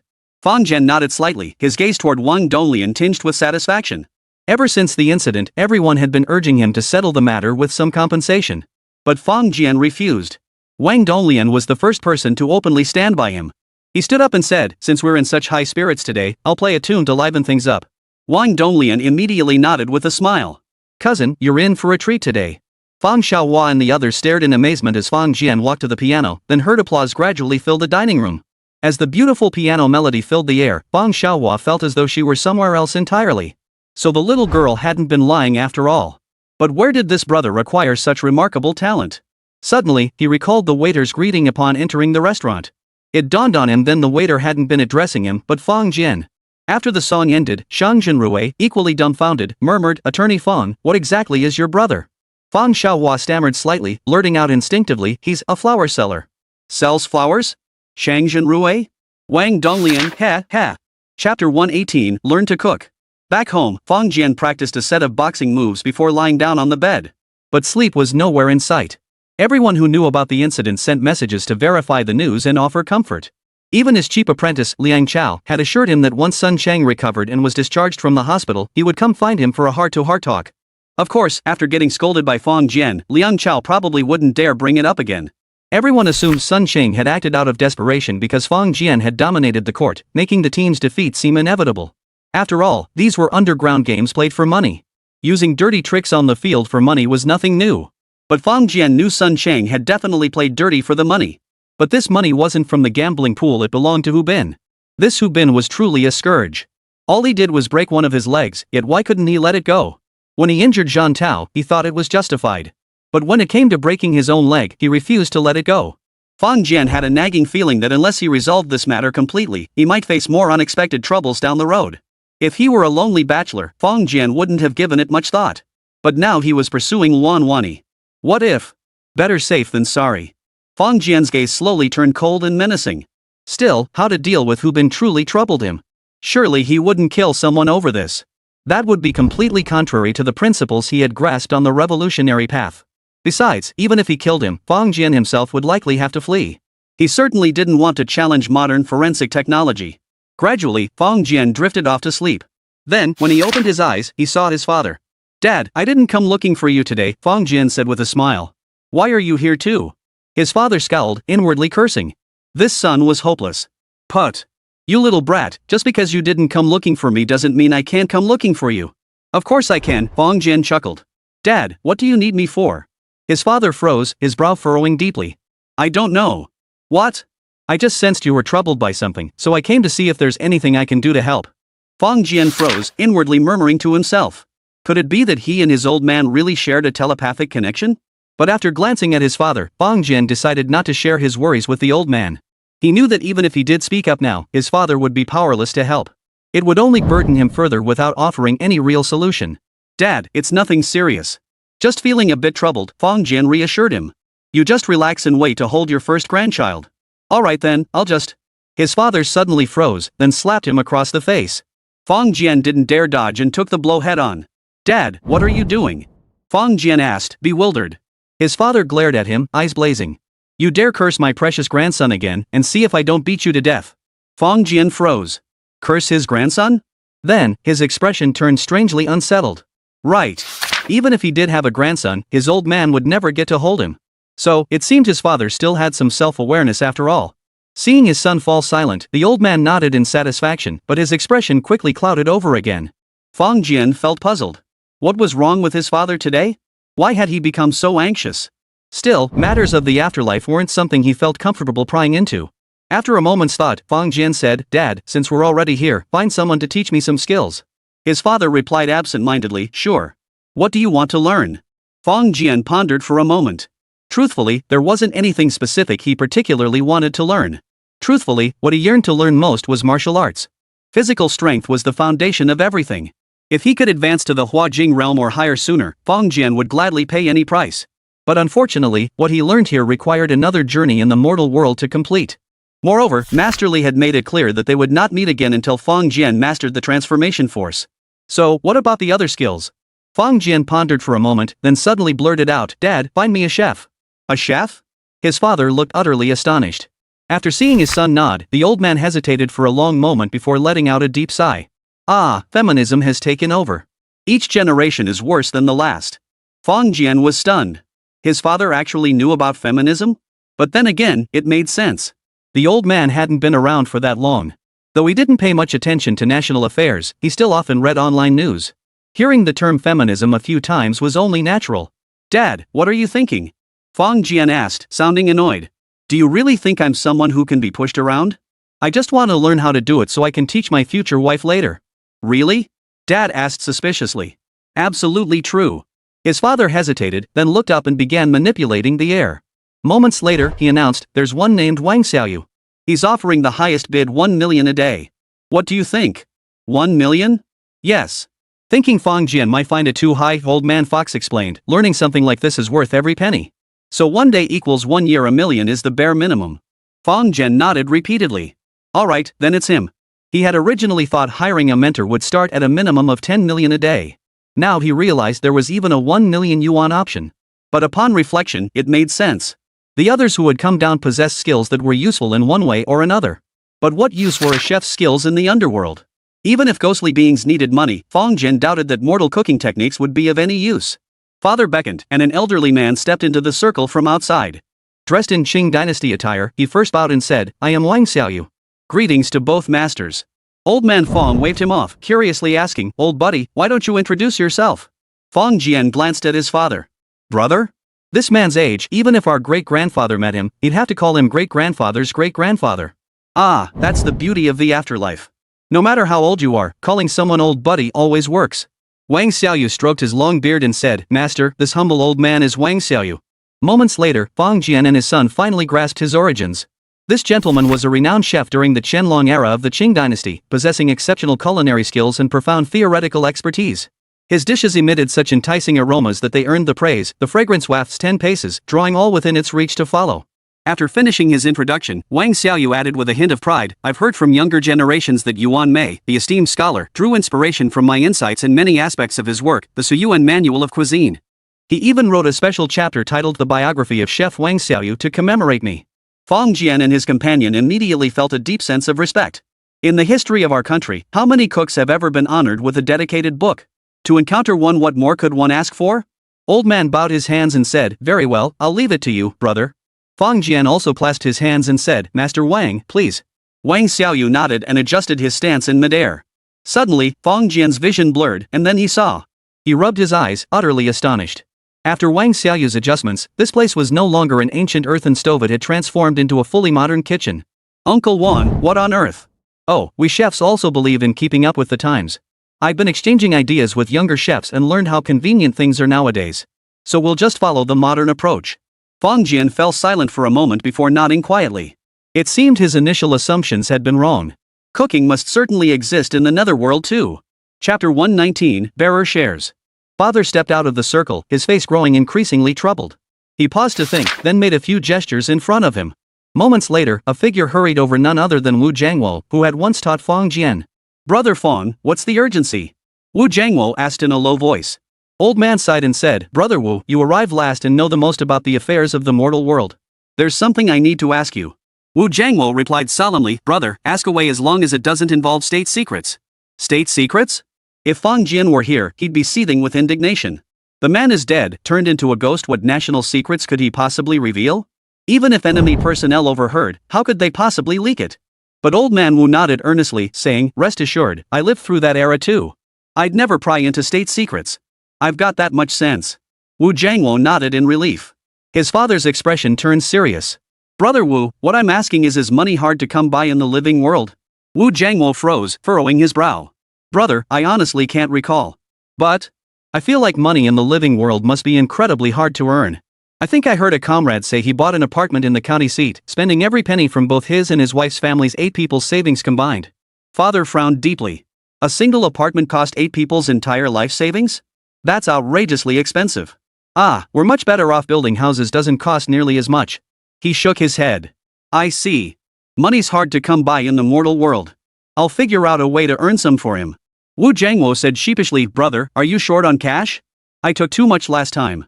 Ah, that was tuition. It was only right. Old dad patted his shoulder. Don't worry, I'll figure something out. With that, he opened the sky once more and began manipulating it. Wu Jiangwo sighed helplessly and turned to leave, though a faint idea began to take shape in his mind. Cooking this profession seems simple. But in truth, no profession is truly simple. Take Chinese cuisine as an example, let alone the cooking techniques. The knife skills alone can dazzle the eyes and cause headaches. A single kitchen knife commands techniques like slicing, dicing, chopping, splitting, pounding, and carving. Even the most basic chop encompasses 6 distinct methods: straight chop, push chop, pull chop, saw chop, chopping chop, and rolling chop. During his first month shadowing Wang Xiaoyu, Fang Jian didn't touch cooking at all. Instead, he spent his time practicing with a knife, flipping it over and over. Of course, Fang Jian's rapid progress earned Wang Xiaoyu's profound admiration. He believed Fang Jian to be a culinary prodigy of a kind seen only once in a millennium. Fang Jian smiled at this assessment without protest. As long as martial arts training was thorough enough to ensure a strong physique and excellent coordination, practicing any skill involving the body would yield twice the result with half the effort. Football, basketball, music, painting, he could master them all quickly. And this knife skill, which had a certain connection to martial arts, was no exception. Within a month, the knife moved with such force and precision in Fang Jian's hands that even Wang Xiaoyu himself felt he couldn't match it. Then, naturally, Fang Jian began studying the culinary arts. Numerous culinary schools and diverse cooking techniques circulated throughout the country. Stir-frying, braising, quick frying, stewing, tossing, roasting, boiling, and more than 20 other techniques. As Wang Xiaoyu himself stated, his original specialty was Beijing cuisine. However, interacting with both senior and junior chefs continuously elevated his culinary skills and broadened his horizons. Today, Wang Xiaoyu's culinary repertoire extends far beyond Chinese cuisine. Even Western dishes come effortlessly to him. However, Wang Xiaoyu holds a somewhat dismissive attitude toward Western cuisine. He believes Western cooking relies on heavy seasonings. He felt they destroyed and masked the inherent aroma and flavor of the ingredients. Compared to China's 5,000-year culinary heritage, Western cuisine simply couldn't hold a candle to it. Fang Jian was highly impressed by this. Thus, over the next 11 months, Wang Xiaoyu personally imparted all his culinary skills to Fang Jian. While it's hard to say Fang Jian surpassed Wang Xiaoyu's skill level, his formidable physical constitution allowed him to learn quickly. When it came to preparing certain dishes, Fang Jian was certainly no less skilled than this culinary veteran. Of course, Fang Jian was merely copying the techniques. He could cook but couldn't explain. If asked to develop new dishes, he would be completely at a loss. After 365 days, Wang Xiaoyu bid farewell and departed. He was thoroughly satisfied. Not only had he gained wealth, but he had also ensured his skills would be passed down in the mortal world, a source of immense joy. Ancient Chinese placed immense importance on preserving their heritage. Master Li was no exception. Soon, Old Man stepped in from outside the circle. The worry on his face had vanished, replaced by a look of pure joy. Pulling Fang Jian close, Father whispered, "Son, don't worry. I've already figured out a way for you." Fang Jian was taken aback. "What do you mean, don't worry?" What was he anxious about? Seeing the confusion on Fang Jian's face, the old man chuckled and said, "Son, I know you don't want me to worry about you, right?" Fang Jian's expression shifted slightly. Damn it, how did Dad even know about Hu Bin? Could it be that even in the afterlife, some possess supernatural abilities? Seeing Fang Jian's change in expression, his father grew even more certain. He sighed deeply. "Ah, it's all my fault for being so incapable. I made you send so much money over here. Your savings in the mortal world must be dwindling now, right?" Fang Jian was speechless, finally realizing that his thoughts and his father's words were on completely different wavelengths. "Dad, what are you talking about?" "I have money," Fang Jian replied honestly. His father waved his hand dismissively. "I know you don't want me to worry, but you can't be so hard on yourself either." Fang Jian looked utterly helpless. This was the typical Chinese parent. No matter how well their son was doing, in their eyes, it was never good enough. They'd rather endure hardship their entire lives than spend money on themselves, saving it all for their children. Seeing the earnest look in his father's eyes, Fang Jian wisely abandoned any thought of explaining further. He knew that even if he talked himself hoarse, his father wouldn't believe him. Besides, he'd learned from past experience never to mention the disparity in purchasing power between the mortal realm and the spirit world. He didn't want to risk triggering some inexplicable rule that would ultimately bring misfortune upon himself. "All right, Dad, I'll handle these matters. Don't worry about it." "Oh, that won't do," his father shook his head. "Son, I've been thinking of many solutions for you. I still think exchanging spirit money for mortal currency is the most suitable option." Fang Jian nodded. Of course, that was the most sensible option. "Son, have you heard of Walmart?" "Of course I have. Walmart is a global chain enterprise, the world's largest company by revenue. In China's first and second-tier cities, you'll find Walmart supermarkets and Sam's Club stores." Though Fang Jian knew little about this industry, the name itself was as familiar as thunder. His father nodded and said, "Someone just sent me a letter. He owns $10 million worth of Walmart stock and wants to sell it to me." Fang Jian froze, his gaze turning slightly strange. Could Dad be losing his mind? Could stocks really be traded with ghosts? If that were possible, he might as well inherit all of Picasso's unpublished paintings. Dad glanced at his son and snapped, "Son, let me finish." He paused and continued, "Have you heard of bearer shares?" Fong Jian's eyes lit up. Bearer shares?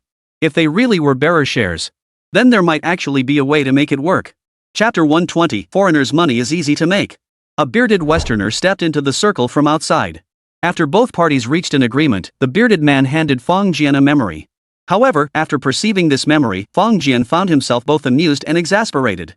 This bearded fellow had indeed purchased a large quantity of Walmart bearer shares, but for some reason, he hadn't managed to pass them on to his descendants. But these shares weren't even in China, they were hidden away on a remote farmstead in Austria. Moreover, this was a memory from 10 years ago. However, Fong Jian also understood that according to the laws of the underworld, if anything went wrong with this batch, the person would sense it and the transaction would fail. This was a lesson he'd learned from dealing in gold and jade. Therefore, since this person had come here, it meant the bearer bond should be without issue.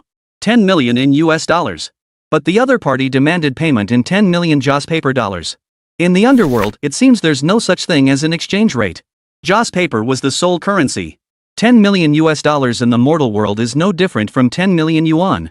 The difference between them, however, was enormous. But since he wasn't a domestic citizen, Fong Jian would never voluntarily share this information with him. Why should foreigners get the same treatment as locals?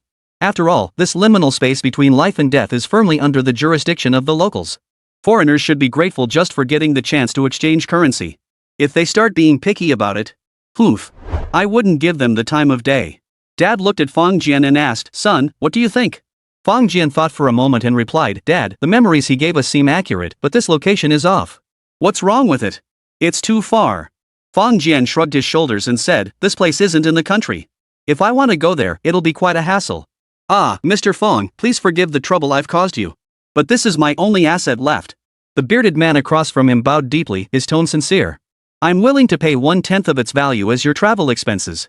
Fong Jian paused, surprised by the man's urgency. You've kept this thing for 10 years, why the sudden rush?" Fong Jian asked, puzzled. The bearded man gave a bitter smile. "Precisely because it's been stored for 10 years, the longer it stays hidden, the less secure it becomes." He grew serious. "If this bearer bond falls into someone else's hands, I'll truly have no income left. And here, I must spend money to evade the heavens." He was about to continue when a sudden, thunderous explosion erupted outside the circle. It abruptly cut off the bearded man's words. At the same time, the bearded man's face turned pale, and his body began to tremble slightly. The old man's gaze toward the bearded man held a hint of pity. "Sir, please, lend me 100,000 spirit coins," the bearded man pleaded, his voice trembling. "I must pay the fine, and—" "Sir, I beg you." Fong Jian glanced at old man. The old man hesitated before saying, "Son, do you want those bearer bonds?" Fong Jian thought for a moment. "I do want them, but they're a bit out of reach. I'm not really eager to go after them." His father shrugged indifferently. "If you don't want to bother, then ignore him and let him fend for himself. But if you do want them, you'd better lend him the money. Otherwise, you'd be wise not to touch those stocks in the mortal realm." Fong Jian's eyebrows shot up. He vaguely understood perhaps this was the law governing communication between the mortal and spirit realms. "All right, Dad. I'll lend him the money. Once I get those stocks, I'll give him 9 million. Ghost money might be worthless, but when dealing with those foreigners, every penny saved counts." Just thinking about how many times those shameless foreigners had cheated people during China's reform and opening up period made Fong Jian feel not a shred of guilt. Too bad this money wasn't from that country where life was pretty sweet. Otherwise, he'd be even happier. "Fine, I'll give it to him." Old man waved his hand in the air a few times, his gaze toward the bearded man tinged with contempt. Dad was a billionaire, yet this bearded man was begging for a mere 100,000. The gap between them was simply too vast. It was understandable that he looked down on this man. Fong Jian waved his hand and took his leave from the old man. After waking up, Fong Jian went through his usual exercise routine. After breakfast, he headed straight to the market. Although Fong Jian knew how to cook, his skills were mediocre, limited to merely transforming ingredients from raw to cooked. Therefore, he rarely cooked at home. Unless it was for medicinal soups, he'd eat out instead. But now, having just acquired a chef's skills, Fong Jian couldn't resist showing off his newfound abilities. The morning market was bustling with activity. Fong Jian strolled around and bought some fresh ingredients. Before, when he looked at ingredients, he could only name them. But he couldn't tell their quality or freshness. Now, however, with just a glance or at most, a quick way in his hand, Fong Jian could get a good sense of their quality. It must be said that Fong Jian had a keen eye, and the vendors weren't stupid either. The fresher and higher quality the ingredients, the higher the price. Of course, such a small amount of money was no concern to Fong Jian. Half an hour later, Fong Jian returned home with a pile of ingredients and over a dozen seasonings. Cooking for himself was a novel experience in the mortal world. Yet once he began cooking, everything proceeded with remarkable precision, as if he'd done it countless times before. Indeed, under Wang Xiaoya's tutelage, Fang Jian had practiced countless times. It would have been impossible for him not to be proficient. By noon, the aroma of cooking filled Fang Jian's home. Fang Jian took a deep breath. Even with countless experiences in the underworld, it wasn't until his first attempt in the mortal realm that he truly grasped the meaning of the saying, "The aroma draws people from 10 paces away, all drawn in by its irresistible scent." Damn, this smells incredible. During his training in the underworld, he could smell the aroma too. But compared to experiencing it now, with a physical body in the mortal realm, it was simply incomparable. Ding ding ding. Suddenly, the doorbell chimed. Fang Jian paused, genuinely unable to recall who might be visiting him. After all, since moving here, only 2 guests had ever visited him. One was his old buddy Zhan Tao, and the other was his cheap apprentice Liang Chao. But if either of them were coming over, they would have contacted him beforehand. Fang Jian walked to the door, peered through the peephole, and couldn't help but curse with a laugh. He opened the door to find his good buddy Zhan Tao standing there. "You bastard, why didn't you call before coming?" Zhan Tao shrugged his shoulders, about to speak, when his nose suddenly twitched. Then, he walked in with a look of surprise on his face and said, "Fang Jian, are you cooking?" "Yep. Just finished simmering a soup and braising some pork belly." "Holy crap, that smells amazing!" Zhan Tao exclaimed sincerely before heading straight for the kitchen. It really did smell amazing. Fang Jian had to admit that anyone catching that scent would first think, "Wow, that smells incredible." And it was enough to make anyone's mouth water. "Zhan Tao, you didn't come over just to eat, did you?" Fang Jian asked with a smile. I wasn't originally, but now I am," Zhan Tao replied without hesitation, taking charge and grabbing a spatula to serve himself. Fang Jian sighed inwardly. Thankfully, his rice cooker was large enough and he'd been generous with the rice when cooking, otherwise it might not have been enough for 2 grown men. The meal wasn't elaborate, just 1 meat dish, 1 vegetable dish, and a soup. Yet in the end, even the rice in the rice cooker was scraped clean. Zhan Tao rubbed his belly and sighed, "Damn, kid, I never knew you had this up your sleeve." Fang Jian shook his head slightly. "Spit it out. What's going on?" This guy wouldn't have called if he didn't have something important to discuss. Zhan Tao grabbed his bag, pulled out a red invitation, and tossed it over. "Here, for you." Chapter 121, Court Mediation. Fang Jian glanced at it and chuckled, "Hey, between you and me, do we really need this thing?" Only then did he realize the other had come specifically to deliver the invitation. Though this was simply a courtesy among friends, Fang Jian couldn't help but feel a pang of emotion. Zhan Tao was still acting like an outsider. Glaring at him, Zhan Tao retorted, "You think I'm so idle I'd bother sending you an invitation? Honestly, my wife forced me to come." Fang Jian immediately glared back without backing down, "Sister-in-law." "Fine, sister-in-law it is," Zhan Tao replied listlessly. Fang Jian paused, suddenly hesitant. The 2 brothers had been arguing over this very issue for over 20 years. They'd assumed the dispute would remain unresolved for life, but Zhan Tao's unexpected concession left Fang Jian feeling strangely unsettled. "Zhan Tao, are you okay?" Fang Jian asked cautiously. Zhan Tao gave a bitter smile. "What could be wrong?" "It's just that the wedding date is approaching, and I feel inexplicably irritable." Fang Jian froze for a moment before suddenly understanding. This guy was just being overly sensitive, or rather, it was a case of pre-wedding jitters. After a moment's thought, Fang Jian patted his shoulder and said, "Don't worry. I'll take you out to the bar tonight to unwind. It'll help ease the tension." He thought he'd read that in a book somewhere. But Zhan Tao shook his head repeatedly. "I've been to bars before, I just end up throwing up." Fang Jian chuckled, "Not your sister-in-law's bar. Let's hit the dance floor instead." Zhan Tao paused, his eyes flickering with interest. But after a moment, he said, "Oh, right. Xingxin mentioned she wants you to play wedding march at our wedding. Is that okay?" Fang Jian replied without hesitation, "Of course. She already mentioned it to me." The well-known wedding marches are generally 2 pieces, composed by Mendelssohn and Wagner respectively. One is the prelude to Act V of Mendelssohn's A Midsummer Night's Dream. The other is Wagner's Wedding Chorus, a mixed chorus from the beginning of Act 3 of his opera Lohengrin, which gained the name Wedding March due to its frequent use in wedding ceremonies. In fact, the latter piece, adapted into an orchestral version, is more widely recognized. The former is joyful and passionate, while the latter is solemn and dignified. According to Western tradition, Wagner's Wedding March is played when the bride enters. Mendelssohn's Wedding March is played when the newlyweds exit the church. Generally, even when Chinese couples wish to use these pieces for their weddings, they rely on recorded versions. Rarely do they hire a pianist for live performance. Inviting an entire orchestra is even less likely. This is mainly because the layout of Chinese weddings differs significantly from that of Western weddings. It's already quite rare to find space for a single piano. It's absolutely impossible to reserve space for a band. An ordinary pianist simply cannot match the grandeur of a live band. But a top-tier pianist could compensate to some extent. Chao Qingxing knew Fang Jian's capabilities and naturally placed high hopes on him. Zhang Tao nodded repeatedly. Right, that day, several of Qingxing's mentors from the Shanghai Conservatory of Music, along with her seniors, juniors, and classmates, will be attending. You'd better give it your all. Fang Jian raised an eyebrow. Rest assured, I won't let her embarrass herself in front of her teachers. This was a promise. Zhang Tao immediately believed him. He stretched lazily and said, all right, get back to work. I still have invitations to deliver. How many are left? Plenty. You're the first one. In truth, the wedding date had been set long ago and announced. Fang Jian knew this well. But invitations weren't meant to be sent out too early. The closer the relationship, those who could be seen anytime, the later they were sent. Those who received invitations in person just a week before the wedding were either family or close friends. After seeing Zhang Tao off, Fang Jian couldn't help but ponder. Suddenly, his phone rang again. He glanced at the screen, an unfamiliar number. Naturally, Fang Jian ignored it. These days, there were simply too many spam calls, and he couldn't be bothered to answer. Soon, the ringing stopped. But when Fang Jian glanced at the screen, he saw a line of small text appear. The call had actually been from the district court. Nowadays, if a government department calls you and can't get through, this kind of small text appears on the screen. It's to let you know that this is a government call, not a scam call. The court? Fang Jian instantly understood. He just hadn't expected them to move so quickly. Normally, even if Sun Qing rushed to the court to file a complaint, they wouldn't have been able to call so quickly. But everyone here is local who doesn't have a few relatives? Soon, the phone rang again. This time, Fang Jian answered immediately.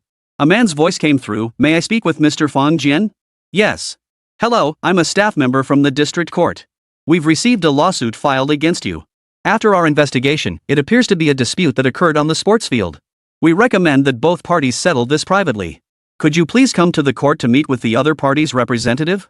Fang Jian replied with a smile, certainly. Great, thank you for your cooperation.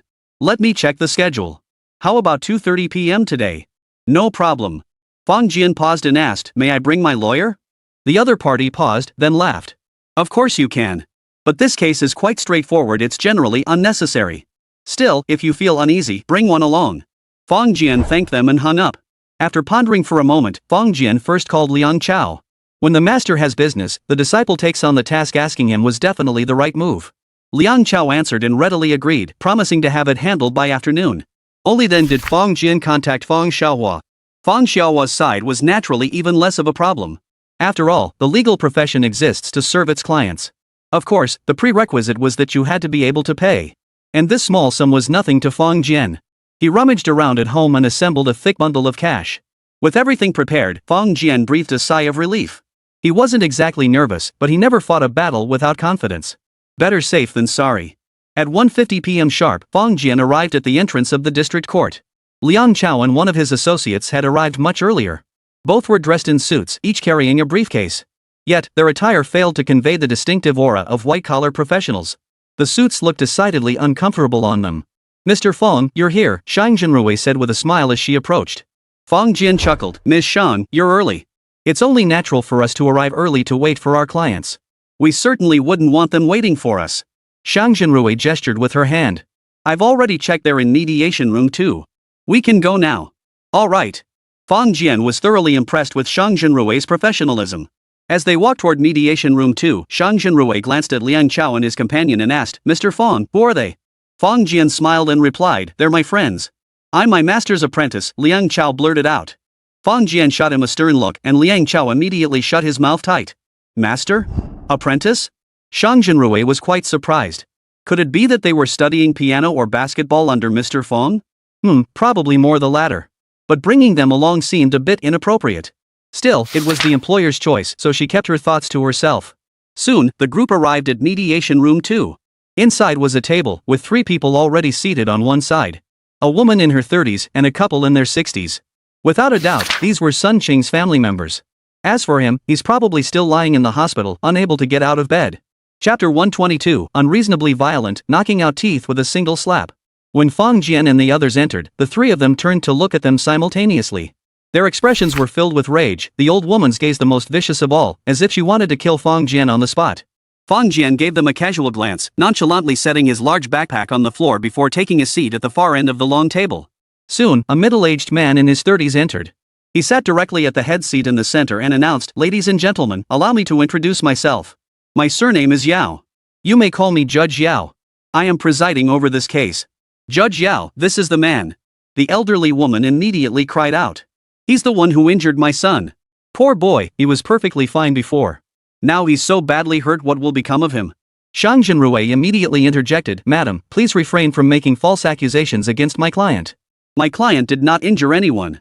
The old woman paused, then snapped, Nonsense. If he didn't hurt him, did my son injure himself by falling? Shang Jinrui remained unperturbed, her expression stern as she continued, it was an accidental injury sustained during a game on the court. My client didn't intend for it to happen. Bull. If he didn't mean to, he wouldn't have hurt my son, the old woman yelled. Ma'am, please calm down, Judge Yao said, his brow slightly furrowed, looking somewhat displeased. The old woman persisted in her protest, but the elderly man beside her gently tugged at her sleeve and said, Let's hear what the judge has to say first. Only then did the old woman sit down. Judge Yao sighed, a headache forming. If not for a personal request, he would have avoided this case entirely. But now, he had no choice. Turning, Judge Yao addressed Mr. Fong, as you've seen, based on our understanding, Mr. Sun Cheng is still in the hospital, having just undergone surgery. While a disability assessment cannot be conducted immediately, the outcome is unlikely to be unexpected. Fong Jian nodded silently. Seeing Fong Jian's response, Judge Yao relaxed slightly. Mr. Fong, I've invited both families here today to facilitate a negotiated settlement. My husband is severely injured, with lifelong consequences, declared the fiery woman in her 30s. First, he must cover all medical expenses. Then, we'll calculate the lifetime lost wages my husband will suffer. He must take full responsibility. Fong Jian and the others froze, their expressions turning awkward. That's right, he must be held fully accountable, the elderly woman shouted. And the perpetrator who caused such injuries must be arrested and sentenced to 10 years. This time, even Judge Yao couldn't help but roll her eyes. Shang Jinrui retorted coldly, Judge Yao, my client came here personally to show sincerity. But the other side has shown none. Pa! You young girl, don't you know how to speak? If you can't speak properly, then shut your mouth, the old woman scolded. Just as Shang Jinrui was about to speak, Fong Jian raised a hand to stop her. Attorney Yao, may I ask a couple of questions? Shang Jinrui felt suspicious, but she still smiled and said, Mr. Fong, go ahead. She felt a bit annoyed. It was best for clients to stay out of such matters and leave everything to the lawyers. But when clients pretended to understand matters they didn't, it was a headache for lawyers like them. Fong Jian looked at her, his expression impassive. So you're saying I have to pay compensation and serve time in prison, correct? The old woman glared fiercely at Fong Jian. That's right. You'll pay until you're bankrupt and rot in prison until you're old. Judge Yao cleared his throat emphatically. Family members, please remain calm. Fong Jian didn't give Judge Yao a chance to speak further. Instead, he retorted, TSK.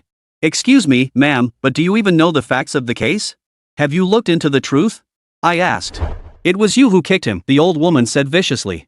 Fong Jian gave Liang Chao a subtle nod. Liang Chao pulled an iPad from his briefcase. He opened it and played the video. The footage showed Fong Jian dribbling past a defender, jumping for a shot and then Sun Cheng deliberately tripping him. Fong Jian paused it and said coldly, Ma'am, you see what your son did? He deliberately tripped me, trying to injure me. What injury? You're not hurt, are you? Ha! Not getting hurt was pure luck.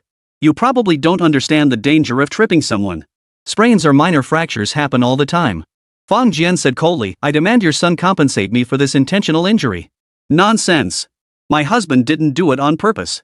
He was just playing ball normally. The woman in her 30s tugged at her mother-in-law and argued back. Is that so? So you're saying that because it wasn't intentional, it can be ignored? If it wasn't intentional, of course we don't have to compensate you, the woman declared without hesitation. Fine, continue. Fong Jian nodded. The video continued playing, and then everyone saw it. Fong Jian landed, stepped on the opponent's foot, and lost his balance. In the process, his other foot sprang up, kicking Sun Cheng squarely in the groin. The footage had been edited and slowed down, allowing everyone to see the entire sequence clearly. Fong Jian smiled. You all saw it. I fell because Sun Cheng tripped me. As I fell, I couldn't control my body, and that's how I kicked him. I didn't mean to. It was a natural reaction. Following this lady's logic, I shouldn't have to pay any compensation. Bull. The old woman's face darkened as she snapped, You did it on purpose. Just as Shang Jinrui was about to speak, Fong Jian cut in. Deliberate? In that situation? Deliberately injuring someone? Auntie, please be reasonable. Show me how it's done. Stop acting like a shrew, will you? You dare insult me. Already seething with hatred toward Fong Jian over her son's injury, the old woman's blood boiled over. She shrieked, leaped from her chair, and lunged across the table toward Fong Jian. Behind her, the other woman rose just as defiantly, following her mother-in-law closely. The two women charged forward, their fury palpable. Stop. What do you think you're doing? Shang Jinrui immediately stood up, but just as she moved forward, she found someone blocking her path. Liang Chao spread his arms wide, shouting, "Don't fight! Don't fight!" Yet despite his cries, he firmly shielded Shang Jinrui behind him, showing no intention of stepping forward to help. Judge Yao froze for a moment, then sprang to his feet, intending to intervene. But his path was blocked by another young man. Both men claimed to be mediating, yet they took no action. Instead, they blocked those who wanted to help Fang Jian. Shang Jinrui seethed inwardly. What kind of two thugs had this Fang Jian hired? By now, the two women had already charged to Fang Jian's side. Simultaneously, they extended their claws, aiming to scratch at Fang Jian's face. When it came to brute strength, they certainly couldn't match a man. But in a woman's fight, the Nining Bone Claw was a natural weapon. If those 20 claws struck, even the thickest skin would be left a bloody mess. Fang Jian ducked low, deftly evading the attack. Yet the two women wouldn't relent, continuing their assault. Fang Jian stumbled, dodging awkwardly. He raised his hand to block, only to find a fresh gash on his knuckles. Then, without hesitation, Fang Jian struck back. Smack! A sharp crack echoed as the young woman crashed to the ground. Her head spun dizzyingly, her mouth filled with the metallic taste of blood. She opened her mouth and spat out a tooth. The old woman froze in shock. She had dared to attack earlier because she was certain Fang Jian wouldn't fight back. But now, once Fang Jian struck back, she instantly lost the nerve to continue. Chapter 123, Want a million? That's just the legal fees. He killed someone. He killed someone. The old woman plopped down onto the ground and screamed. The old man rushed over immediately. Glancing at the tooth on the ground, he yelled, "Judge Yao! He assaulted someone right here. Is there no law anymore? Arrest him now." Judge Yao's face flushed crimson with rage. What the hell was going on here? The old woman's screams drew a crowd from outside. People swarmed in, craning their necks to watch. Quiet down. Get up and talk properly, or I'll call the bailiffs. Judge Yao bellowed. Hearing the threat of bailiffs, the old woman's heart tightened, and she finally shut her mouth. The toothless woman looked up, her eyes still filled with venom but now tinged with fear. The old man declared, "Judge Yao, he knocked out my daughter-in-law's teeth. You saw it with your own eyes. Such a brazen criminal must be arrested and severely punished." What's going on? A man in his 50s stepped inside. Judge Yao immediately stepped forward and respectfully explained, "Chief Judge Zhang, I was handling a case and lost control." Both sides ended up clashing. Chief Judge Zhang frowned slightly, shooting Judge Yao a disapproving look before saying, "With so many people outside, don't let this escalate." Understood. Judge Yao inwardly groaned. This guy beat someone up, knocked out their teeth. How are you going to handle this? The old man demanded angrily. Outside, though not exactly a sea of people, a crowd had gathered. Hearing that someone had lost teeth, the curious onlookers pressed closer. It was the innate Chinese love for a spectacle. Make him pay. Make him pay up. Yeah, he actually dared to get physical in court. How brazen. A man hitting a woman? What a brute. Hearing the voices outside, the old man felt a quiet satisfaction. Fang Jian smiled and called out, "Judge Yao, you witnessed the entire incident. Is there anything you wish to add?" Judge Yao paused, glancing at the old man and the others, hesitating slightly. He had been entrusted with this case, but hadn't anticipated such brazen behavior from these people. He felt a twinge of regret. Fang Jian laughed heartily. "Well, it's all right. I was prepared for this. Otherwise, I really would have been at a loss for words." He gave Liang Chao a knowing look and said, "Liang Chao, bring it out." "Yes, master." Liang Chao responded, and together with his partner, they opened a large briefcase, each pulling out a video camera. Seeing these devices, everyone froze. Both Chief Judge Zhang and Judge Yao felt a sense of unease. Damn it, this is a courtroom. You bring a camera into the courthouse? And these are covert recording devices? What exactly are you trying to do? Don't you know filming is strictly prohibited inside the courthouse? Everyone, I'll show you a video clip. Fang Jian waved his hand. The guy next to Liang Chao immediately pulled a memory card from the camcorder, then took out a laptop. He was clearly well prepared. The laptop was the largest model, already powered on with software running. The moment the card was inserted into the reader, the contents began playing. He climbed onto a chair, holding the screen high so everyone outside could see it. The next moment, every word spoken and action taken since they entered this place played out in full. During the playback, the three men, including the old man, tried to intervene. But Fang Jian stepped forward, his eyes narrowing menacingly. Knowing Fang Jian was capable of physical confrontation, the three men immediately backed down. Judge Yao tried to speak, but Liang Chao cheerfully cut him off. With a helpless sigh, he had no choice but to remain silent. "He'll cover every penny of the medical bills. Then we'll calculate the lifetime lost wages for my husband. He'll be held accountable to the very end. You'll pay until you're bankrupt and rot in jail." Nonsense. My husband didn't mean to do it. It was just a normal part of playing ball. If it wasn't intentional, then of course he doesn't have to compensate you. Bull. You did it on purpose. Then everyone witnessed it. The scene of those two unreasonable women charging forward. Especially those 20 fingers with sharp nails, it sent a chill down your spine. Finally, when they saw Fang Jian dodge several times, get injured, and then finally slap one of them, some people in the crowd actually cheered loudly. By the time the video ended, public opinion had completely shifted. Damn, those two women were so unreasonable. Yeah, he served them right. You gotta fight back against unreasonable people like that. Looks like that guy's hand got hurt. That must have been self-defense. Of course it was. If it wasn't self-defense, that'd be a miracle. Fang Jian held out his hand. Attorney Shang, could you take a photo for me? I need to go to the hospital for an examination and documentation. Shang Jinrui's expression turned peculiar as she looked at the bloodstains on Fang Jian's hand, but she still pulled out her phone. She snapped a few photos. Fang Jian turned and said, Judge Yao, I don't think we'll reach an agreement today. I need to go to the hospital for a checkup and a rabies shot. May I take my leave? Rabies vaccine? What did that mean? Judge Yao's expression turned extremely peculiar, but he nodded in agreement. Indeed, under these circumstances, mediation was impossible. Fang Jian turned and declared loudly, Sun Cheng and I were playing basketball when this happened.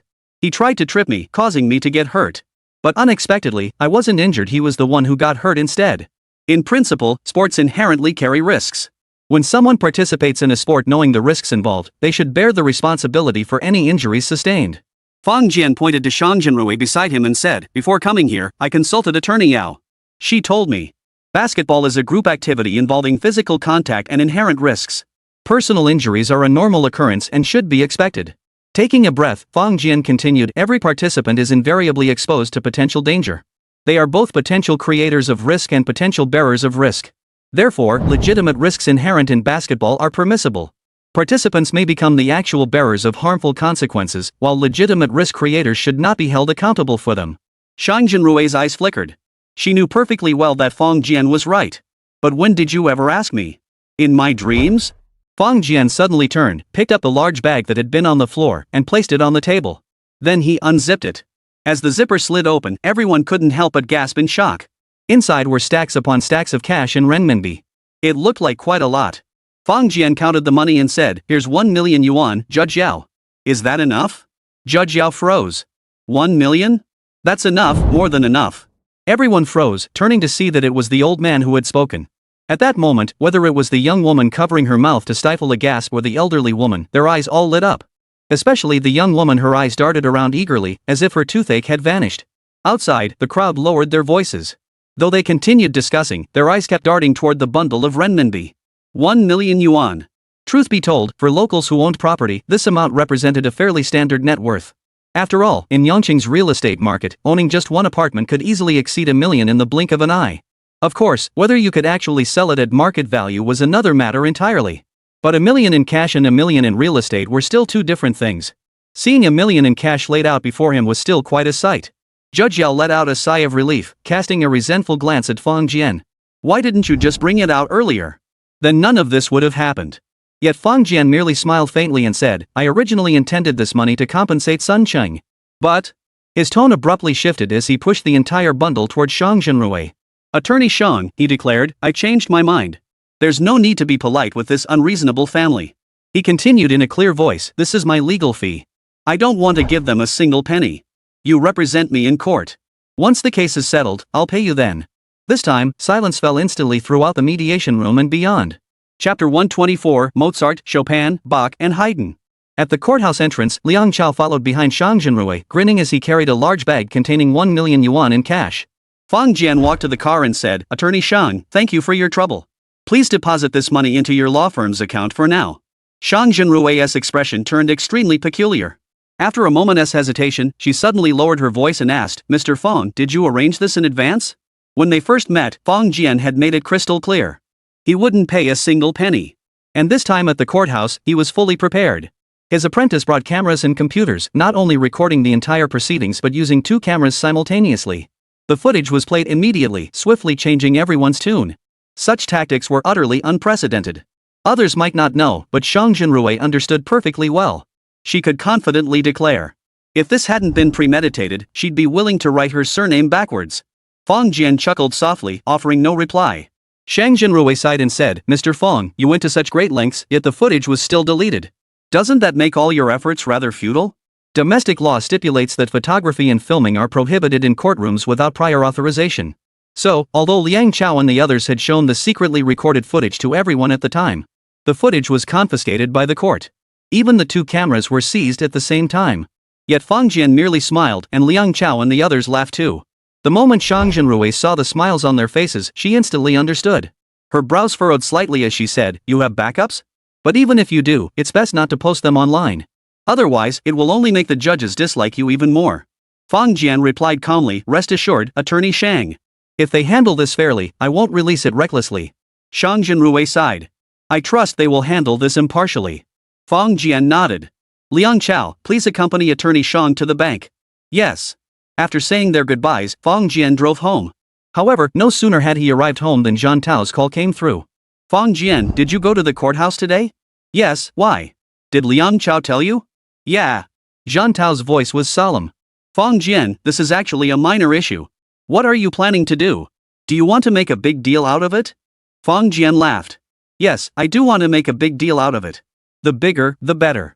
Zhang Tao hesitated for a moment before asking, "Why?" Based on his understanding of Fang Jian, his good brother was unlikely to do something like this. Fang Jian chuckled. "Don't worry about it. If I ever can hold back, I'll definitely come to you for help." "All right." Hearing this, Zhang Tao didn't press further. Whatever Fang Jian wanted to do, he would support him unconditionally. After hanging up, Fang Jian thought of someone and couldn't help but sneer inwardly. That bastard, pulling the strings from the shadows, probably hoping to see him humiliated. He had no grudge against Sun Chang. Sun Chang had heard his name and knew he was a formidable fighter. What on earth was he thinking, deliberately trying to trip him up? Naturally, it was all because of that young man with the crew cut. After the injury, it was only natural for the victim's family to come looking for trouble. But for someone to help them file an appeal so quickly, and for a judge to handle it almost immediately afterward, he refused to believe no one had pulled strings behind the scenes. Though these were petty tricks, incapable of posing any real threat to the other party, they were thoroughly disgusting. Well, if Hubin wanted to play games, then let's play them on a bigger scale. When this matter reaches its peak, it remains to be seen whether Sun Qing can withstand the pressure. "You want to make me miserable? I'll make you 10 times more miserable in return." Holding his phone, Fang Jian sent a message to Liang Chao. Liang Chao immediately replied with an image of a bowing figure. Liang Chao was more than willing to do favors for Fang Jian, especially since Fang Jian had tossed 100,000 yuan in cash into his car earlier that day. At that moment, he was brimming with motivation. That evening, Fang Jian sent his father the customary 100 million yuan. Then he settled down to sleep peacefully. Soon, Fang Jian sensed someone approaching him. After mastering the dark force, Fang Jian had now reached the threshold of the transcendent force. Though he hadn't yet attained this realm, his external perception had become significantly more acute.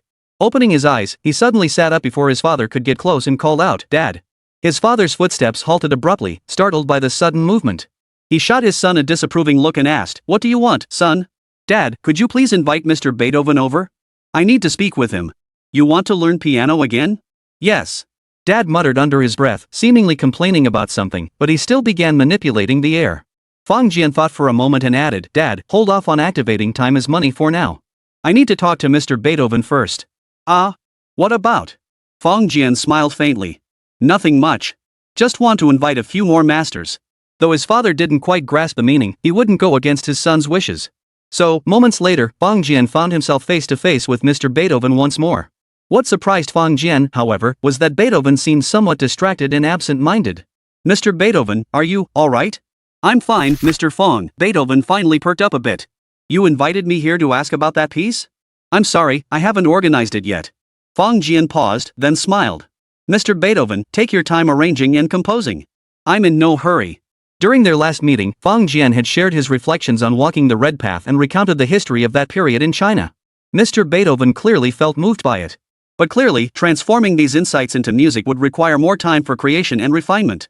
"Mr. Fang, I wish to invite some friends to collaborate with me on this composition," Beethoven said solemnly. "I believe this should be a grand symphony, not merely a piano piece." Fang Jian's eyes lit up. "Excellent. Your suggestion aligns perfectly with my vision." He paused briefly before adding, "You may invite anyone you deem worthy." A hint of awkwardness flitted across Beethoven's face. "Mr. Fang, here, inviting others to assist requires a certain financial contribution. I fear my savings might only cover about half the cost." "No problem. I'll cover all expenses," Fang Jian declared without hesitation. "How much do you need?" Beethoven beamed. 50 million should cover it." I'll give you 100 million, Fong Jian declared with boundless generosity. But I demand perfection in every detail. Rest assured, with 100 million, I guarantee flawless perfection. Beethoven finished and turned to leave. Fong Jian quickly grabbed his arm. Wait, Mr. Beethoven. We can discuss this matter later. There's something else I need your help with. Go ahead. A close friend of mine is getting married soon. I'd like to play a piano piece at their wedding as a blessing. That's easy. Many pieces would be suitable. No, Fong Jian said slowly, I need a new piece. A brand new composition. I want a piece that will outshine every wedding march ever written.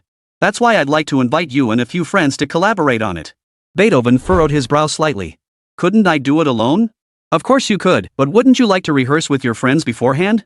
Beethoven considered it. All right. How many people do you need? How many collaborators do you plan to invite? 4. Then 4 it is. Soon after, Fong Jian met 4 new pianists. Hello, my name is Wolfgang Amadeus Mozart. Hello, my name is Frédéric Chopin. Hello, my name is Johann Sebastian Bach. Hello, my name is Franz Joseph Haydn. Chapter 125, Online Buzz. Although Fong Jian's piano skills were quite impressive, he still knew little about the instrument's history. Because, frankly, he didn't have much regard for Westerners. I can learn from the useful aspects of these foreigners, but beyond that, there's no need to pay them any further attention. Thus, he couldn't grasp what it truly signified when these 5 musicians gathered together. Of course, with his current grasp of music, he could still judge a person's skill level. As for discerning the quality of a composition, that goes without saying. Anyone subjected to 2 years of relentless training by Mr. Beethoven deprived of food, sleep, and rest would possess this fundamental musical literacy. So, over the next 365 days, Fong Jian found himself both pained and delighted. These 5 super masters gathered together, and they were just so damn talkative. And as they chatted, their conversation naturally drifted toward music. Immediately after, a series of exquisitely beautiful pieces of music were composed. The initial theme Fong Jian assigned was a wedding march. Within a month, the masters had already completed 5 pieces. 5 distinct compositions, each radiating festive joy, happiness, and faithful love, were born. Under the master's guidance, Fong Jian's piano skills seemed to reach new heights. Each master displayed their own distinctive style when performing. Of course, Fong Jian couldn't possibly integrate all their strengths into one. However, when performing certain special pieces, different masters had different approaches to handling key passages. What Fong Jian learned were these details and subtle techniques. Once he mastered these elements, his skill naturally improved. After 5 cheerful songs, the masters continued their discussion. Yet Fong Jian soon realized the situation was spiraling out of control. Their discussion devolved into a chaotic free-for-all, with each voice vying for recognition and validation. It was a grand brainstorming session, with each master displaying insights far beyond ordinary comprehension. Well, to be precise, the more Fong Jian listened, the more dizzy and confused he became. But the upside was that, amidst the intense collision of ideas among the masters, Fong Jian learned 12 new pieces over the next 6 months. Of course, these pieces spanned every conceivable style, some grand and sweeping, others light and ethereal as spring water, and still others serene and tranquil. It must be said that when the masters gathered together, their creative drive was exceptionally high. However, the situation changed again in the final months. After everyone had grown accustomed to each other, Beethoven finally presented his unfinished symphony.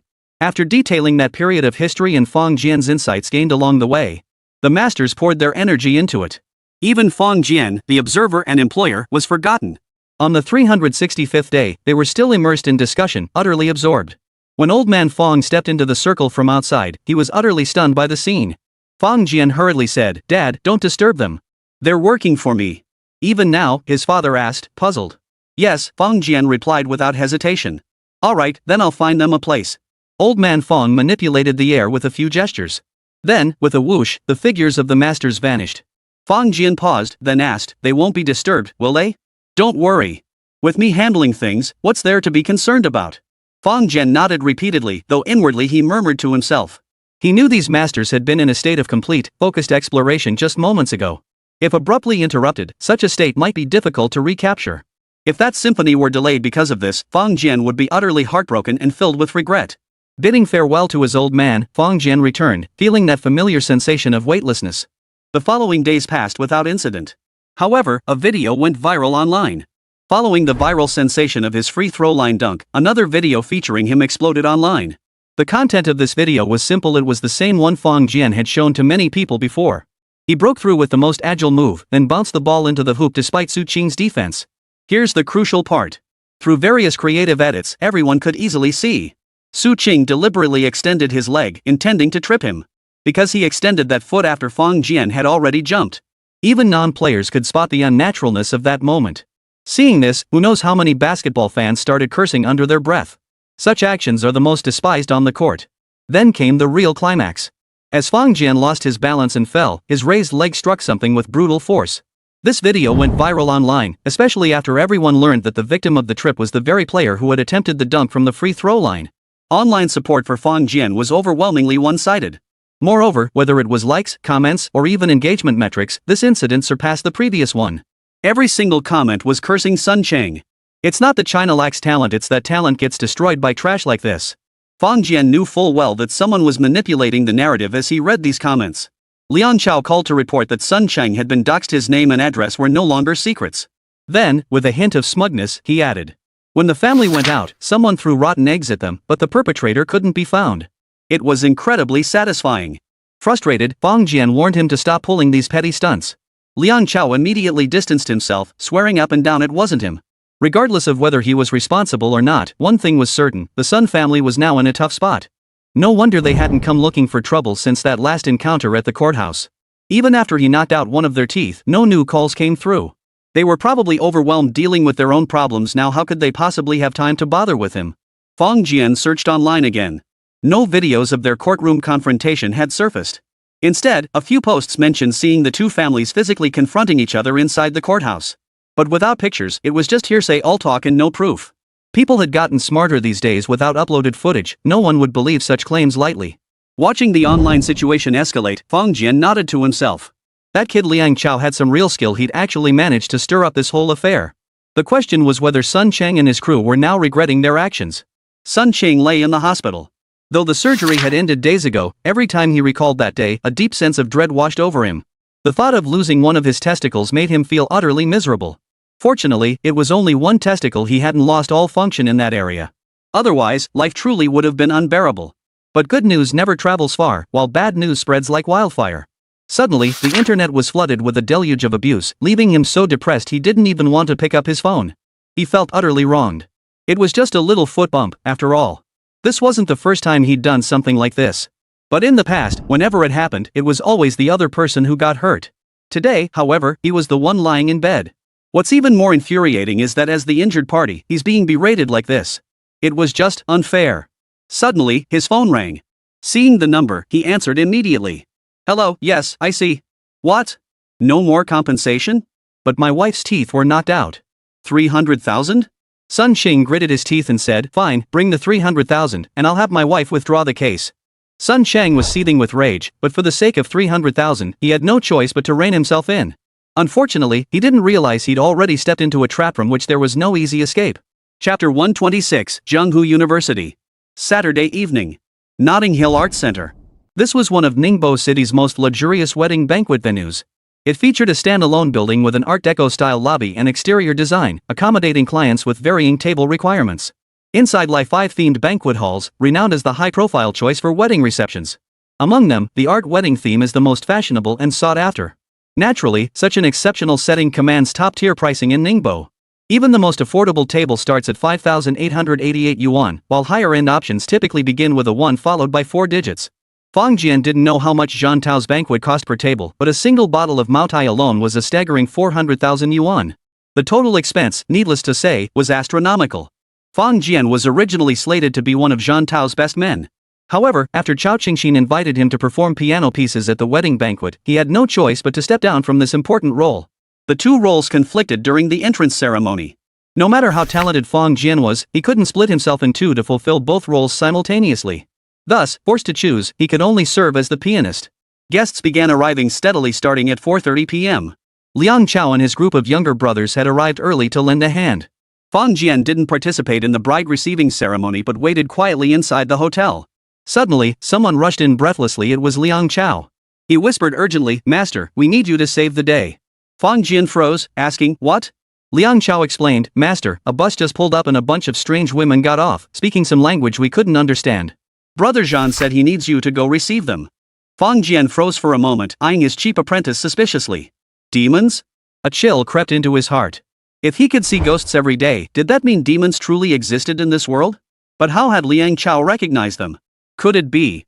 After a moment's contemplation, Fang Jian stood up and said in a deep voice, "Lead the way." Right away.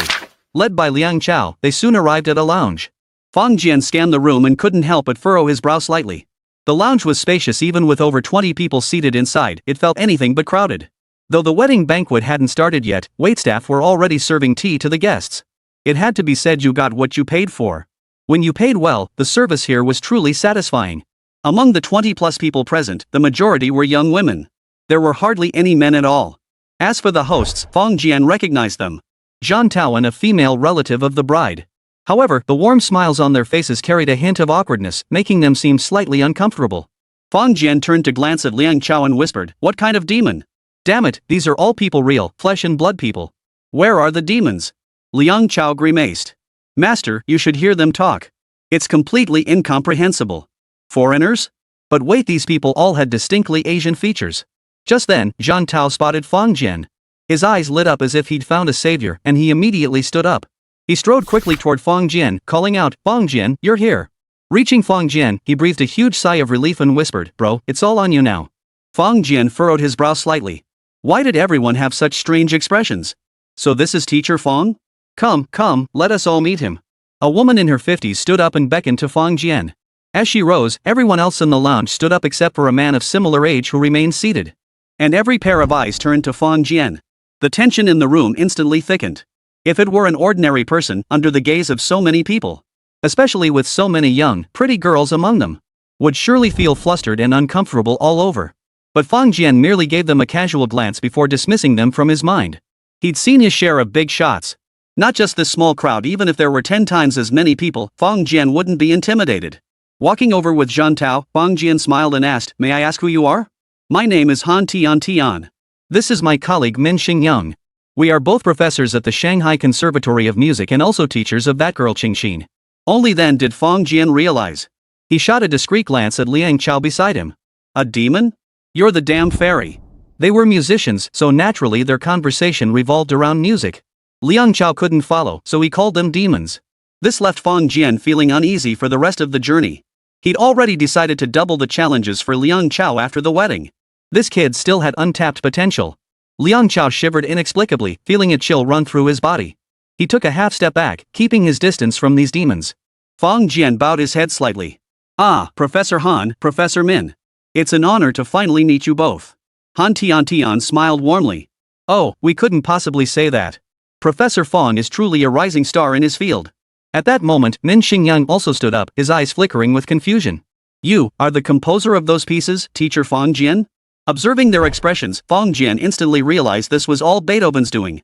But in this situation, denying it now was impossible. Nodding slightly, Fang Jian replied, "If you're referring to the pieces I played for them, then yes, that would be me." After all, he had paid for them. He might as well consider it buying the exclusive rights to Beethoven's compositions.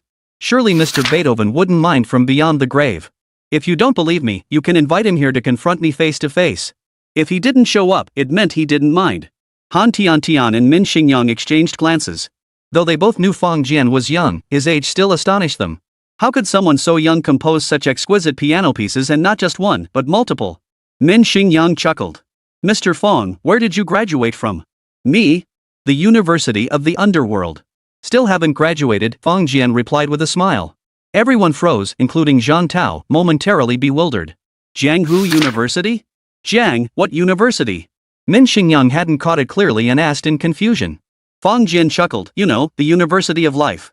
Only then did everyone grasp the meaning, their expressions turning peculiar. Several young women giggled audibly. Min Xingyang opened his mouth, his tone tinged with displeasure. "Professor Fang, music is a sacred art. Please refrain from making light of it." The girls who couldn't help but smile quickly covered their mouths, daring not to laugh anymore. Professor Min was fine in every way, but when it came to music, he was exceptionally serious. No one dared joke about this with him. Yet despite his rigid demeanor, his musical expertise was truly profound, earning him the deep respect of faculty and students alike. Fang Jian thought for a moment before replying solemnly, "Professor Min, I wasn't joking. I truly taught myself through self-study in society." "Self-taught? You taught yourself piano entirely on your own?" Han Tian asked incredulously. "Yes." Fang Jian answered without hesitation. In the lounge, everyone was a bit stunned. Zhan Tao and the others were clueless, so their bewilderment was understandable. Besides, they'd seen Fang Jian master all sorts of skills before. So to them, self-learning seemed perfectly normal. But for true musicians, they knew all too well the hardships and challenges of music. Self-taught? It's not impossible. But those who become self-taught are mostly craftsmen. How could someone capable of creating such exquisite music possibly be self-taught? Chapter 127. Did he really create it? Han Tian sensed the unusual atmosphere around her. She smiled and said, Teacher Fang, I hear you're self-taught. That's truly admirable. Fang Jian hastily replied, just a few random lessons, nothing compared to a teacher like you. I'm embarrassed to admit it. He understood the principle that one lifts others up to be lifted oneself, so naturally he would praise the other person highly. However, Han Tian shook her head slightly and said earnestly, Mr. Fang, you're too kind. We've all heard the pieces